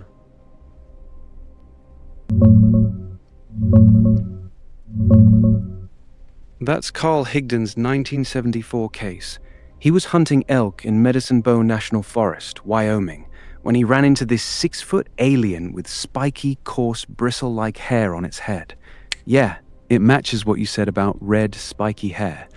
The being called itself Orso-1, gave him a pill to eat, took him up in a transparent, cube-shaped craft, and showed him some frozen elk. Then it basically said, "You're not what we're looking for," and dropped him back off. Later, he found out the aliens realized he'd had a... Let's get this serious. These assholes didn't just drop him off. They didn't even bother going back down to the ground. They literally dropped him out of the spacecraft, and he fell like 13 fucking stories from the spacecraft, hitting trees and limbs and almost killing himself, falling down through the fucking tree line. That's not a drop off, buddy. That was like, "Oh, we don't need you." Oh my god! Chopped his ass. So basically, they found out he had a vasectomy. They were like, "You're not what we're looking for," and Carl they just threw Higdon him said out the they craft. literally opened the bottom of the craft and dropped him out from about 30 feet up, right into the treetops. He crashed through branches, slammed into the ground hard, and it messed him up bad. He was bruised all over. His clothes were torn, and he couldn't walk straight. He had to spend hours crawling and stumbling through the dark forest just to get back to his truck. It was brutal. They really did just toss his ass out like trash when they realized he was sterile from the vasectomy. What year was this? Cold What year as was hell. this? Was it 1974? What year was it? Yeah, it was 1974. October 25th, to be exact. Wait. Didn't they had during that period of time a whole bunch of just random bodies like looked like it was fell from the sky? Not necessarily in the same time era. No, same time era. Just like looked like they fell down mountainsides, but they were just like basically looked like they were fell like from a high up thing, right? Like in the same area? No, there's no cluster of random bodies in the 1970s that looked like people were dropped from high up or tossed off mountainsides in connection with UFOs. The only story that comes close is Carl Higdon's own case. He was literally dropped from the bottom of the craft into the treetops and slammed through branches. That's why he was so banged up. But he survived. No pile of dead people on the ground matching that description. No. They wasn't associated with UFOs, but there were missing people found that looked like they fell.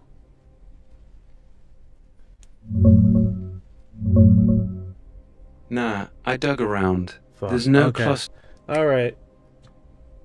I got a whole bunch of markers, and I guess that's the one.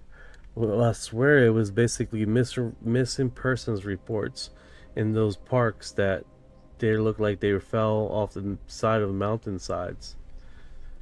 But I could be wrong. I get what you're reaching for, but it's okay. Happens to all of us when we're chasing down these old cases. Your brain starts connecting dots that aren't actually there. The Carl Higdon story is wild enough on its own. The vasectomy rejection, the spiky red-haired alien, getting literally dropped from 30 feet up. That's already one of the craziest "we don't need you" stories in ufology. You got any other cases floating around in your head? Or you want to double back on one of the ones we already talked about? I do have a question about the most recent one we just talked about. The red spiky hair. Did he identify these humanoids, if they were looking like that, as like a male or female? Great. The red hair spiky persons. I believe he had a drawing. Can you find that drawing?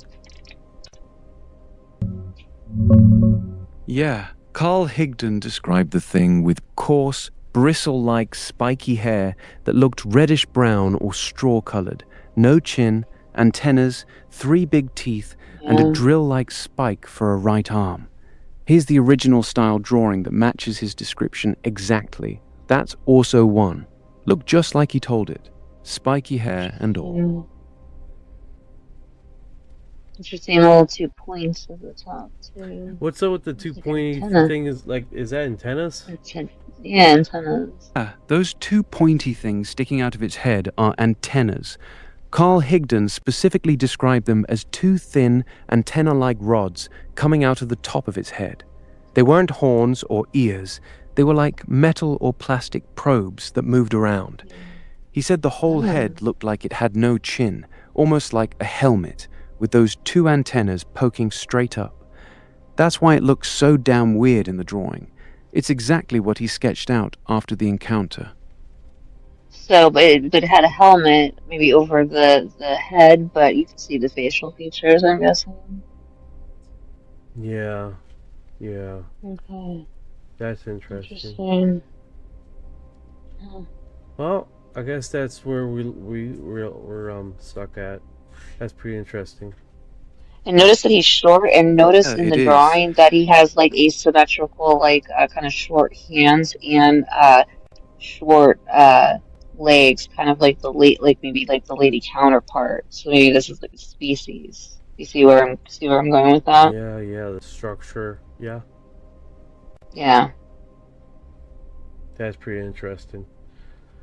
Let me see what's in the comments here. I never heard of them doing that. Anybody? I think maybe some stories are excreted.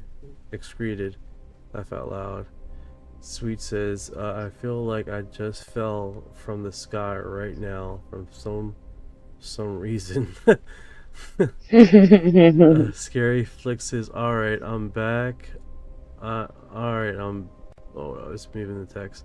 I am back, ready for me to explain my first-hand encounter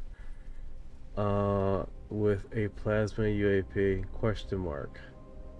Alright, so he just came back. Scary. I don't know why I'm being ignored. I have proof, email from MUFON, and messages from NASA physicist Tom. No, we're just catching up with the comments, buddy. Hi, sweet Gazazo. Def want to hear your story. Yeah, when me and one of my friends saw groups, and I saw aliens that look like crab men that look KK. If he's still here, we're here. Plasma story. Absolutely. Yeah, 100%. He has orange fuzz. Yeah, this looks like he just took off. Can we request him? I guess he thought we were ignoring him. No, I was just going through his story. Hold on, give me a second. Let me see if I can message him. Alright, I sent him an invite. Oh, you did? Okay. I had my own little encounter with one of those plasmoids. So I heard those things have a lot of radiation coming off of them. Those plasmoids. Oh, yeah. Oh, yeah. I had one come real close to me once. Dang it. Oop. I pressed the wrong button here. I leave to your imagination to work out what this creature did to me. And please remember that those were the days in South Africa when apartheid was still ruling supreme. And I walked the valleys of South Africa afterwards, haunted by a double fear. The fear of the Mantindane and also the fear of being arrested by the police for having broken a strange law which was in force at that time. Let me tell you. That's rough. Yeah, he couldn't have intercourse with. Yeah. I think that's Yeah. probably why he's not doing the deed with females. Yeah. How you doing? Hey, welcome. Hey. Hey, mate. What's going on, brother? Just first off, I know you guys have probably already been down the rabbit hole, but are you guys familiar with like Rob Bigelow and like the National Institute for Discovery Science and Skinwalker Ranch and all that stuff? Yeah. Oh yeah, I'm familiar with Skinwalker Ranch. You guys familiar with like the poltergeist activity that followed a lot of the scientists back and stuff like that? Yes. No, I'm not. I'm actually not. Do tell. You are though, Knight, right? Correct? Yes. Okay. So a lot of, well, just to fill them in real quick, a lot of these people were having, when they were reaching out to the other side, well, they were trying to contact spirits, but ended up just contacting like non-human intelligence, which they assumed were, you know, these UFOs started popping up. So they just kind of put two and two together and were like, hey, well, maybe this is actually something else, right? Not Okay. spirits, but non-human intelligence.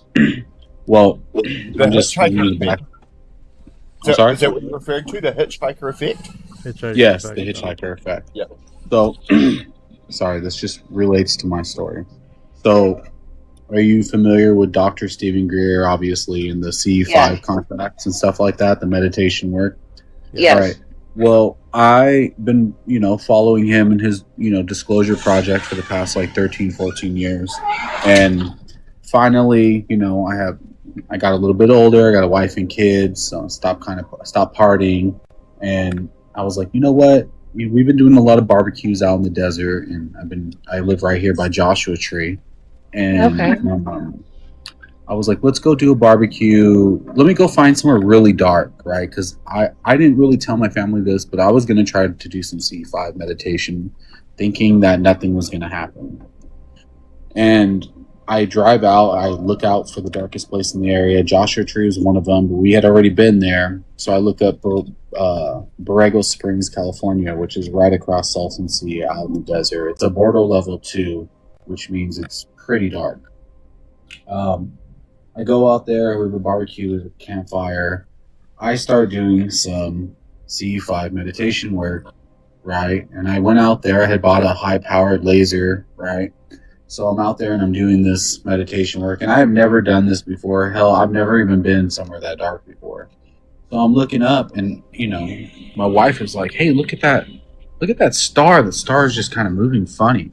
And I'm looking at the star. I'm like, "Oh yeah, it is. Like it's going left, right? It's just kind of floating across space because it's high up there." I'm looking at other planes out there, right? In Southern California, so we get a lot of planes. I also have the SAT app tracker and the plane trackers. So this thing was super high up in the air. Then it starts going from left to right, and I, like I said, it's my first time out there. I assume this is how satellites work because I didn't really know what it was because it looked like a star. So it's moving left and right, and I'm like, okay, you know what? That might not be a satellite. But then it just sat there. And for the next 2.5 hours while we were out there barbecuing, it just sat there and acted like all the rest of the stars, right? So we pack up. It's starting to get 12:30, almost 1 o'clock in the morning. I have a 2-hour drive back home through the desert. It's about a 45-minute drive through just pure desert before I hit a highway. And as I'm driving through the desert, I got my wife, I got my kids, and I got my wife's grandmother with me. So I'm driving through the desert, and it's just flat desert. I have to stop and take a piss. So I'm looking for something that I can kind of get behind to take a piss at. So I see a sand dune maybe a couple miles up the road. So I pull over and I get out of the car and I walk probably 30 feet to get behind the sand dune so I can piss in private.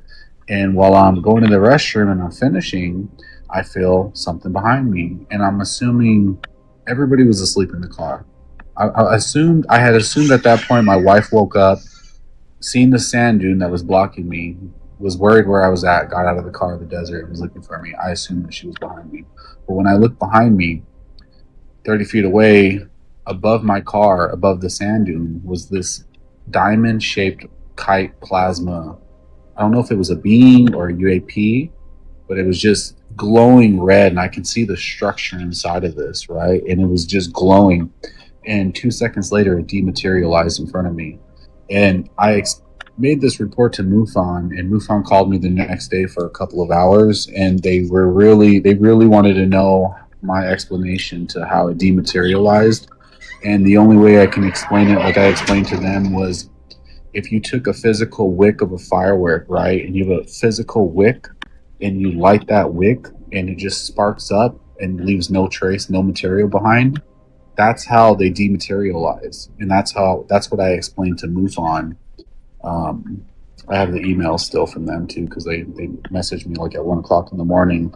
The assistant state director was kind of giving me insight because he didn't really understand it much either, or maybe they do and they just didn't want to tell me. But that's what happened to me. And then shortly after, the next day, my wife woke up and she had rashes all over her body, like the size of pancakes, but it was only from her stomach up to her neck. MUFON thinks that it was probably because the thing was over the car, but that didn't make sense because the grandmother didn't get the radiation, or my kids didn't have any kind of patches either. So we couldn't really figure that out. And then after I talked to MUFON, the next day, right, the second day of just being home, I started having poltergeist activity happening at home, bro. I was waking up at 5 o'clock in the morning, feeling dreadfulness, like something was in the room with me. My name is Scareflix, bro. I have a YouTube channel with like almost 60,000 subs. Like I do paranormal investigations. I have spirit boxes. Nothing. I've never experienced any type of paranormal stuff. No type of poltergeist activity. I've been to the Winchester house. I've been out to like the Mojave Desert, some of the been near Skinwalker Ranch. I've never had anything weird like that happen to me until after I had this encounter with this plasma UAP or being or whatever it was. The fifth night, I started getting sick. And the fifth night, I had something, man. I woke up at the same time, 5 o'clock in the morning, and I'm staring out in the dark. And I'm like, this time, I'm like, you know what? It's the fifth day. Nothing's been there. Let me just go back to sleep. And I laid back down, and as soon as I did this, I felt two indents crawl up onto my mattress. Like something was crawling on top of me. I jumped out of bed, and I threw the sheets off of me. And that morning I started looking on Reddit, and people were just saying, hey, you know, if this is some type of demon or non-human intelligence, you either have to pray or you just have to ask it to go away, and maybe it'll respect that. And I'm not a religious person whatsoever, but I did mentally just kind of, like a prayer, I guess, said, hey, you guys are, whatever you're doing is kind of terrifying me. If you guys could please just leave me alone, I'd appreciate that. And you know what? The next day, I stopped waking up at 5 o'clock in the morning. I stopped going to sleep scared. I stopped feeling that dreadfulness in my room. Poltergeist activity around the house stopped. The motion lights stopped going off. Shit started moving around in the kitchen. It all stopped. So, I mean, I don't really know how to put it, but after going down the rabbit hole with Rob Bigelow and Skinwalker Ranch and all this other stuff, it's kind of pointing in one direction. But some of the stuff can be scary, man. Yeah, you don't want to disturb the lab rat in its cohabitant's existence. Good spot. Did your wife have any issues apart from the rash? No, I'll say this though, man. Her rashes went away the next day, And me and her, for the past couple of years, we had been, we have a couple beers before we go to bed, right? And we had been talking about wanting to quit drinking alcohol at night before we went to bed. When I went out there to do that CE5, I was kind of in a bad state, and I was just kind of asking for help with my family and me, and really I was thinking financially, right? I was thinking, I need help financially, but we got really sick. Both of us got really sick to where it was worse than COVID, and we both had COVID around the same time. Damn. A lot of vomiting, and you know what though? At the end of the week when I was done being sick, I picked up a beer that night and I tried to drink it, and I was absolutely repulsed by it, bro. So I've had the same experience with alcohol since I started seeing orbs in the sky. I don't have a taste for it, and I've completely stopped. That's interesting. Yeah. You said that. Yeah. Same with us, bro. And I thought maybe these things were terrifying me, but maybe it was helping me. Maybe I called out. Maybe it was trying to help me have more time with my children. Even though I was asking for help, I was thinking financially, but maybe it gave me something that I needed more. So I've heard about the red orbs, and from what I've heard, the red orbs, and specifically, so you said you saw like kind of like a red triangle-ish shape above your car. Yeah. So I've seen those above in the sky, pretty high, pretty low. Everything you're describing, I've seen. I live out here in Northern Virginia on the outskirts of Washington, D.C., and considering I'm so close to the city and where I live in particular, you can drive one way and there's just tons of forests, just deep forests, and you can drive another way and you're just kind of like in a planned urban development kind of mini city type of thing. I'll digress by saying that, every time I go outside, they're everywhere. They are everywhere in this area. And from my research, from what I found, the red orbs specifically, you can see they have like this triangle type shape almost. Yeah, you can that see the outlet. structure inside of them. Yeah, Kind of like exactly. Yeah, exactly. I've seen ones that change like different colors, and I have all kinds of pictures and videos of craziness. But the red ones in particular, I've heard that they are not great. They're not good. I don't want to say they're malevolent in nature, but I have just, I've heard, I've never encountered, but I've heard that they're not the good guys in layman's terms, so to speak. Yeah. But that's interesting about the alcohol. My experience with the alcohol is, I drank what I thought was socially for many years. A year before my dad passed away in 2021, I decided that I was just done with it. And I went to treatment, so on and so forth. And I haven't picked up alcohol since. That's good. Now, when I'm around alcohol or I smell it, my body just has this visceral reaction to it. So it may not necessarily be the orbs themselves. It's just like when our body adjusts something that we've had for so long and we completely have detoxed ourselves, our body just doesn't want it. Because if you think about what alcohol is as a compound, it's really poison to our bodies. And so that's something to think about. What I picked up on was how you said you picked it up one day and you just didn't have a taste for it anymore. That was my experience. Like, I'd gone from having a few beers a night to the next night sipping a beer and being like, oh, all of a sudden this is horrible. Like, just incredibly shift unexpectedly too. And that was it. I didn't want to drink it anymore. It was weird. Yeah, it was like one and done. Yeah. So. Yeah, and I still go out. I still go out. Like, I have videos of orbs materializing in the sky on my TikTok. I still take a lot of videos. I still go out. I just stopped doing the meditation. I bought a telescope, and I was like, you know what? Someone gave me some advice. They were like, if they want to show themselves to you, they will, but don't go meditating for them. And I was like, yeah, that's probably Yeah. the best idea for now. Because we don't really know what these things are, but I will say that plasmoids, I guess that's what the scientific name is, they've been in our Earth's atmosphere from what we know of since the 1960s, maybe even earlier, and we've been studying them. They were in our upper Earth's atmosphere, but for whatever reason, in the fall of 2024, they decided to come down to our lower Earth's atmosphere to eyesight level, and nobody knows why. So there's a little nugget for you. Yeah, it's throughout history. And they're they've been around highly, for a long time. yeah, and they're high. They are very much full of radiation. They're highly radioactive. But yeah, so, they're also like very sensitive to your emotions, how you interact with them, a lot of that. So when you say that, hey, I would like you guys not to be around me or near me or blah blah, they will respect that.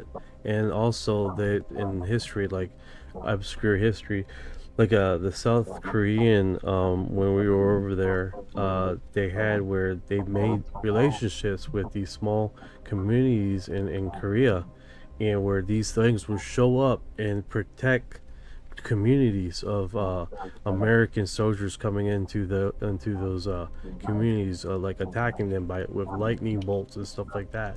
So that's, and then as soon as what is it, Ukraine, the same ordeal. There was a guy that was a pastor that got on his knees and starts praying, and these orbs would show up and hit a few Russian tanks that was coming towards the church, but they're not connected to belief system, which is weird about that, because atheists are receiving these encounter different denominations, flat earthers, round earthers, hollow earthers. It doesn't matter. It's like it's the connection. Yeah, it's the consciousness. It's not about religion, and that's what I try to explain to some people. Is I don't think it's like angels and demons. I just think that's the only terminology we could, explain it back then. That's the only way we could. It's like they used to call them chariots on fire, because that's the only way they could explain a UAP. Well, I know that the Sumerians used to interact with them a lot. If you look at their drawings and whatnot, and something interesting that you said, I from my research, the plasmoids, they do defy the laws of physics, and from what I've heard, it sounds like your orb literally collapsed upon itself, if that makes sense from a physicist standpoint. Does that make sense? Yeah, so I'll explain it. It's like I was using what MUFON said, that they thought that it was probably respecting my space, because I was, whether they knew I was using the restroom or they cared or not, I was using the restroom, and when I turned my head around, they were there and immediately dematerialized when they noticed that I noticed them.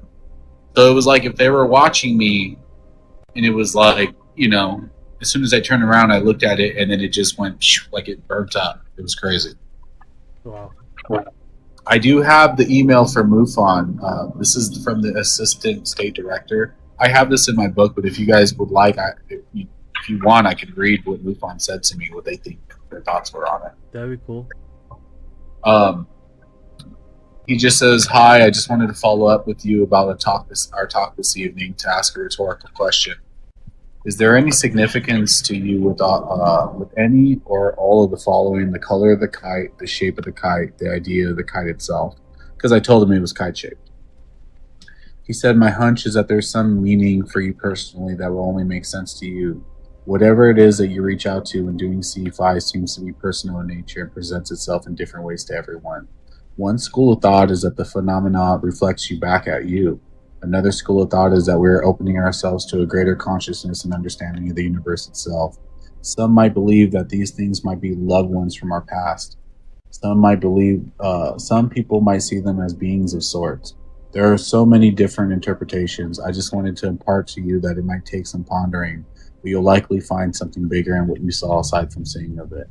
On one hand, it might just be the proof you're looking for, but on the other hand, that proof usually shows up in a meaningful way. Disclaimer, these are my personal thoughts and not of MUFON, just from me to you. And P.S. Always ground yourself in the idea of a feeling love. when practicing this type of meditation. And if you feel a little off or having a down mood, refrain from the exercise until you're back to your regular self. I would also suggest to limit the amount of times per week when you start. I'm no expert in CE5, but I have enough understanding of it to say it's like anything else.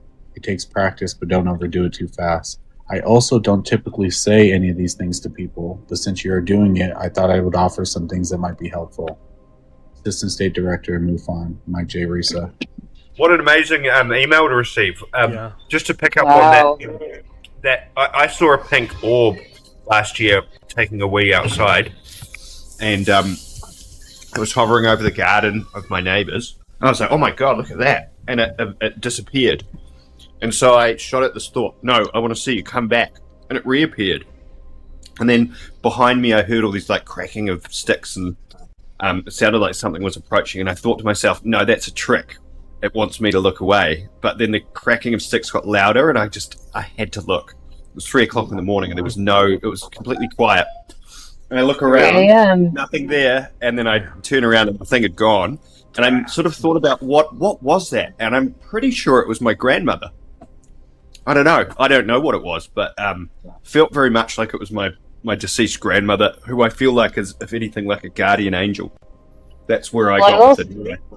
Well, I will say this, the orbs got to be too much for me. I saw these orbs turn into planes and drones. It got way out of control, and I'm a pretty grounded person here. So me and my partner moved out to Great Falls, Virginia, and if you map out that area, it's a very heavily wooded area.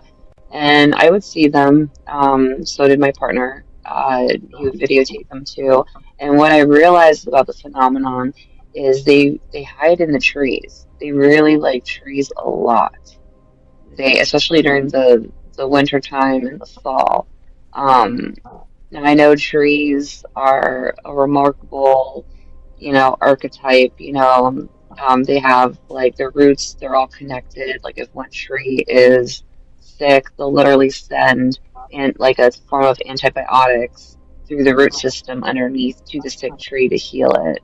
So they're quite amazing. And they also produce, through photosynthesis, they produce, energy. So there's that energy harvest there that turns, carbon monoxide into, oxygen, right? So, I don't know, I think there's something to that. And the amount of pictures that I've taken at night into the vast darkness of the forest, because his family's estate sat on about 6 acres of land, and so there was trees all around us, and our closest neighbor, I would say, was about an acre behind us, and then the other one was, I want to say, maybe 1,000 feet down the main entrance. But it was like within eye shot, but they were never home. But you wouldn't be able to see them if the foliage was full, if the trees had leaves on them, so on and so forth. But yeah, the phenomenon is very weird. I've seen some very weird stuff with these orbs. I've seen all types of shapes and colors, but the triangle ones in particular, they kind of remind me of the Eye of Horus, because when I see them up above, it almost looks like it's an eye in the middle looking down on you. I don't know if you ever noticed that.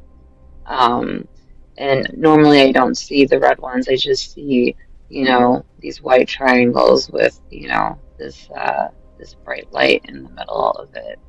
Now, the closest orb that ever got to me was a little green orb, and it literally, I blew it up. I went inside, I ran inside. I had a 5-level townhouse in Ruston with my partner, and I was sitting on the loft, and I was just, watching these things from above, and one started to get really close to me, and it kind of freaked me out a little bit, but I sat there and I watched it, and I was filming it, and then I just ran inside the house, shut the door, closed the blinds, and ran downstairs to the first level.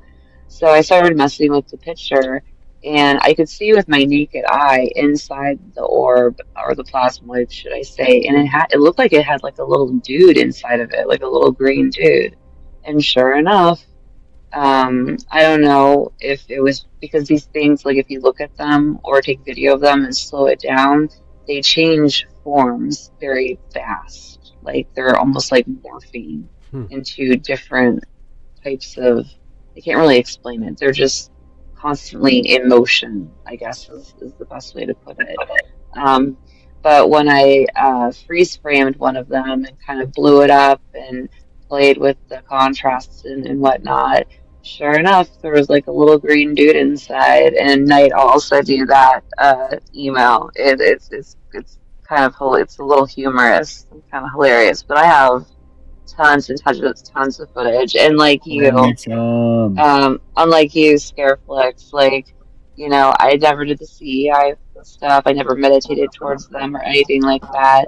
I did talk to them for a little while. That's when stuff got a little weird for me, and I stopped. But yeah, I'll still take pictures, and if I see like a bright light in the forest, or actually ran across a red light most recently, I think about a month ago, and I blew that up, and that was a little scary because I saw behind it what looked like to be like a translucent gray. I'm not even kidding. Night, I'll send that to you too. It was wild. It was wild. So I mean, I have all kinds of footage of all kinds of stuff, but the weirdest of all is sometimes my footage is removed from my phone, and I'm not the one who deleted it. So Oh, wow. maybe with that. Oh yeah. So I kind of noticed some of that too. Like some of the past videos, I have like one video, and I was like, I could have sworn I had like 5 videos of these things, and you know, I can't find any of them.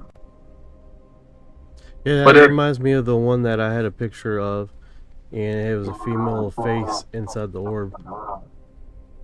Yeah. How much do you, Knight? It seems like you do trust the AI a lot, right? Yeah, do the research. Okay. So I had tell me. Okay, I forgot to mention this part. I don't even mention this part in the book. But what's funny is the night that I got home. Well, I would say morning because we didn't get home till like 3 o'clock in the morning. I immediately went to Gemini and I asked Gemini, right? And I've never asked Gemini anything UFO related. I usually just ask about the weather, or recipes, or stuff like that. I don't usually ask it questions. I explained what I seen because I knew I wasn't going to figure out online what I had seen. So I was like, let's see if Gemini can scan and see if it can find the closest thing it can find to it. While I'm multitasking, making this report to move on. And I asked Gemini, hey, you know, I pulled off at this area in the desert. I got out, you know, I was doing my business, and I told it exactly what happened. I turned around and I seen this basketball-sized plasma, diamond-shaped thing sitting there in a demon and I explained it, right? And it explained to me what it thought it was, right? Obviously, it was a non-human intelligence, and da-da-da-da-da. I seen it was a rare sighting, considered a rare sighting. And then out of nowhere, right, it asked me, and this still fucking drives me crazy to this day, it asked me, did you, by any chance, when you were out there in the desert doing C5, did you see any stars that moved around acting strangely and then would stop and, you know, act as a star? I was like, in my head, I was like, hell yeah, I did. But how the hell did you know that, right? So I put, yes, I did see that. And it said, those are usually motherships, right? When you're doing CE5 and you start to see those out in the sky, the mothership's picking up on your CE5 meditation, and they're zoning in and vectoring on your location. And what happened was it waited for you to be vulnerable to send out a probe, and that's what that red orb was that you see now in the desert. are you kidding me? Because I've seen stars that have moved, and then they seem a little bit too close, and they just stop. I wonder And why this is like neighborhoods. I wonder why. Yeah, why the word vulnerable? Yeah. Yeah, why the word vulnerable? Yeah, I don't know. I also don't know why I even suggested, like, if I seen anything like that, because that's exactly what I had seen previously before he packed up and left. It's machine intelligence, so it has an awareness of all the other reports similar, and there must be aspects that it's trying to correlate your report to the similar reports that it has read through. So in those reports, there must have been that kind of mothership activity prior to a diamond shape or descending. So it's just ticking boxes. I also did tell MUFON, and they didn't disagree.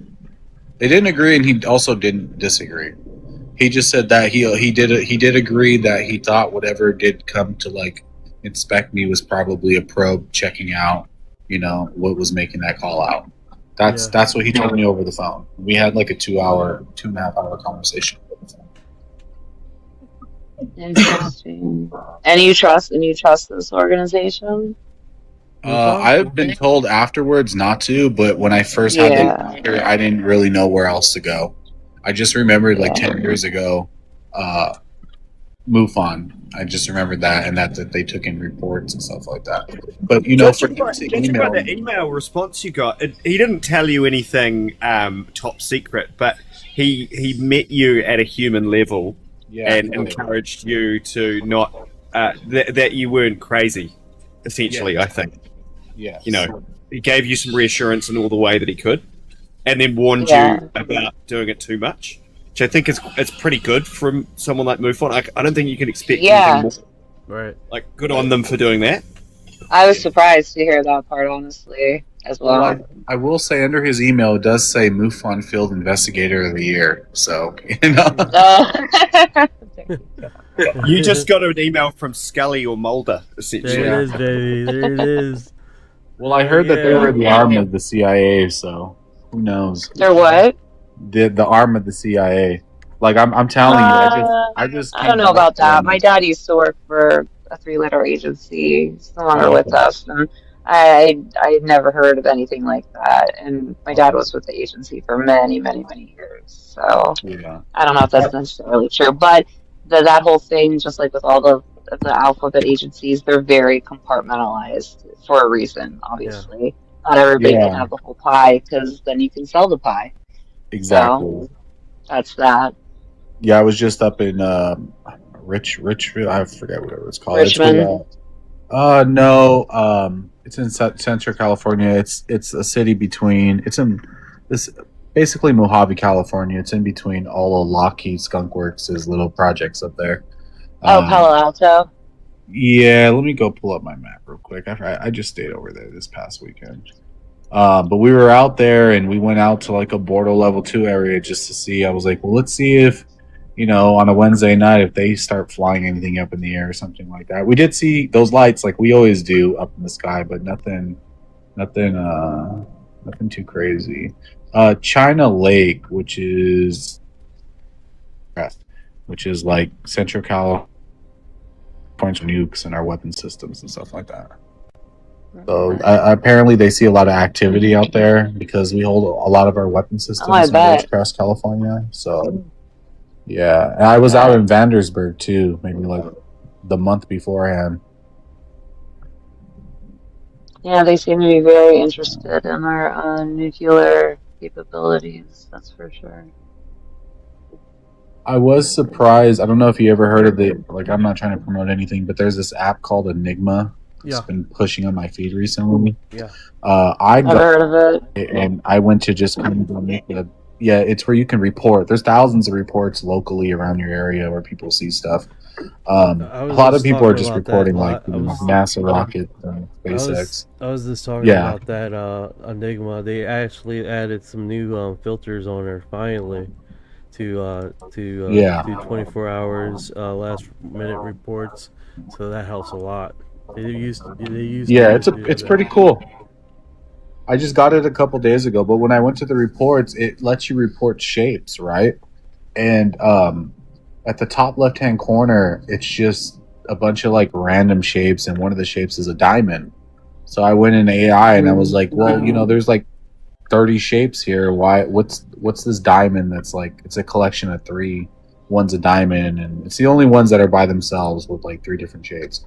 And AI said that's like one of the rarest sightings is like a diamond-shaped plasma UAP or something like that. It's the most least reported out there. Really? Yeah, I don't know why it was red though. It just did kind of feel a little sketchy. I was always taught growing up when you would see blue spears and it was supposed to be Ra and the Law of One, and blue spears were like the good things that you'd see. So when I seen that thing that was red, I was kind of like, well, that was badass, but what was it? I don't know. When I saw my little red Orby this last time, it was actually on the ground. And that's when, I took the photo and then I kind of enhanced it and I saw the little translucent bean dude right behind it. So that was interesting. I've got an agreement with myself that if I see anything, I won't take a picture, and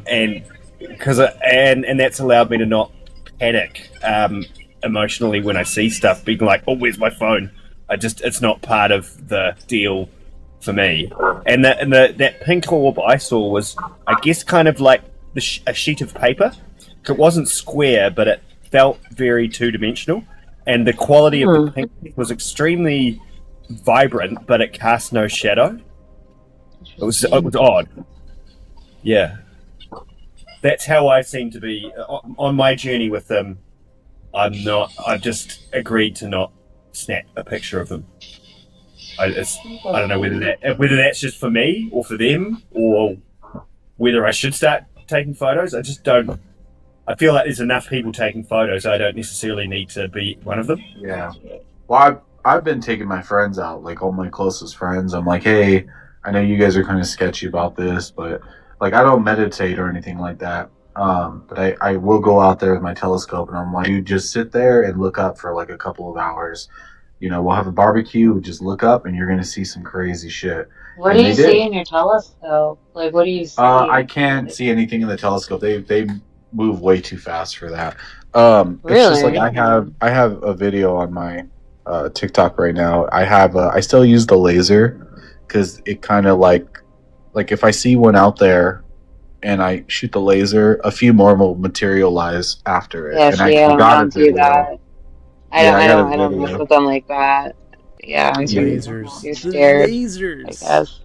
Yeah, you got to get a high-powered green laser because they go about 20 miles in the air. You have to be careful. Don't point. That's why you have to have app trackers, right? Because you don't want to point at any planes or anything like that. Because that is makes sense. But you can distinguish what is through the apps, what is and what isn't supposed to be there. And then you don't point it at them directly because obviously no one wants a laser pointed at them. If you see you do a little circle or blink it a few times to vector yourself to be like, hey, this is where I'm at. They'll show themselves out there and they'll do some crazy stuff. And my friends are believers now. It's like all my friends want to go out there now with us to go see this type of stuff. I will say though, MUFON did say one thing to me over the phone. So Dr. Stephen Greer, he sells these tickets. It's like $1,000 to go out to the desert with him to do some. I've heard. Yeah. But I was told that the reason why he doesn't tell people about the paranormal activity is because he wouldn't sell seats. Right? This is somebody off of his personal Discord that told me that in a personal message. They're like, if people found out this paranormal shit would happen to some of them, they wouldn't go do all this stuff. And you mean follow them home and stuff? Hitchhikers. Yeah, go do C5 with them and do it's group meditation work where they group call them together. And he preaches that none of them are bad, right? But he does all these rituals and seances before they start to protect themselves. Yeah, he just dropped a new Tubi's free. It's a free app. I know Tubi. He just did a new one a couple days ago called C5 Experience where he took 700 people out to Arizona. And they did a C5 all together where they meditated together and something popped up and they got it all recorded in 4K cameras and everything, right? So, yeah. But MUFON told me don't do that. That's bad because you don't know what other people's intentions are. And if somebody has a bad intention, that could affect the rest of the people in the group. Makes sense. I So didn't they think about that. yeah, they That's said don't do it with true. people you don't know. Just go with your loved ones. So I usually go with like people that I love and stuff like that. There was one really creepy aspect to that. The end of after that pink orb encounter, I was quite freaked out because of the snapping kind of twigs behind me aspect of it, and it was a beautiful clear night, and I thought, well, I'll just stay out here a little bit longer because I want to be bigger than the fear of it. And it was super quiet, and I heard this child's laughter, like off in the distance, like a manic Oh, hell laughter. no. Oh hell no, yeah. And that Hell sent no. a shiver down the back of my spine. And then I Yeah. was like, I'm still staying out here. I'm not going in for a few more minutes. And Oh, then you're I was like crazy. frozen in place, like it was like cold sweat stuff. And I asked AI about all of that, and it kind of suggested that it's neither good nor evil. It's just there might have been an observer looking at seeing your reaction and laughing at you. Yeah. Okay. I heard they are What time of night? trying At to- 3 in the morning? What's a child doing out at 3 a.m.? Well, it's exactly. And then I looked around, and it's like where there's where the direction it came. I live next to a Bible college, and it was coming from the Bible college. Oh, This okay. kind of like a little gremlin child laugh, like not a child, but something small and far away. Yeah, creepy, Right man. in the middle of the night. How are you? You're Yeah, yeah. Yeah, that suck. Yeah, creepy, man. Super creepy. Hey guys, Did you find anything interesting? I'm sorry. Did you find anything interesting? There's a I see few you looking at diamond. the- There's a few diamond ones. I did the filter, but there's no video. I can't find videos. I'm already on one slot. I have a video of what I seen. Someone actually sent me today that heard about my story. They sent me a video. It's an older video too, so it's not AI bullshit. It's like a minute and a half long, but some kid's looking out his window and he's like, "Oh fuck!" and he zooms in, and it is the same thing I seen except it's sideways, but it is a diamond red shaped glowing plasma thing in the sky, and it just shoots off. I can send it to you guys through TikTok. I have it uploaded. I don't know how to do it. I don't know how to message you personally though.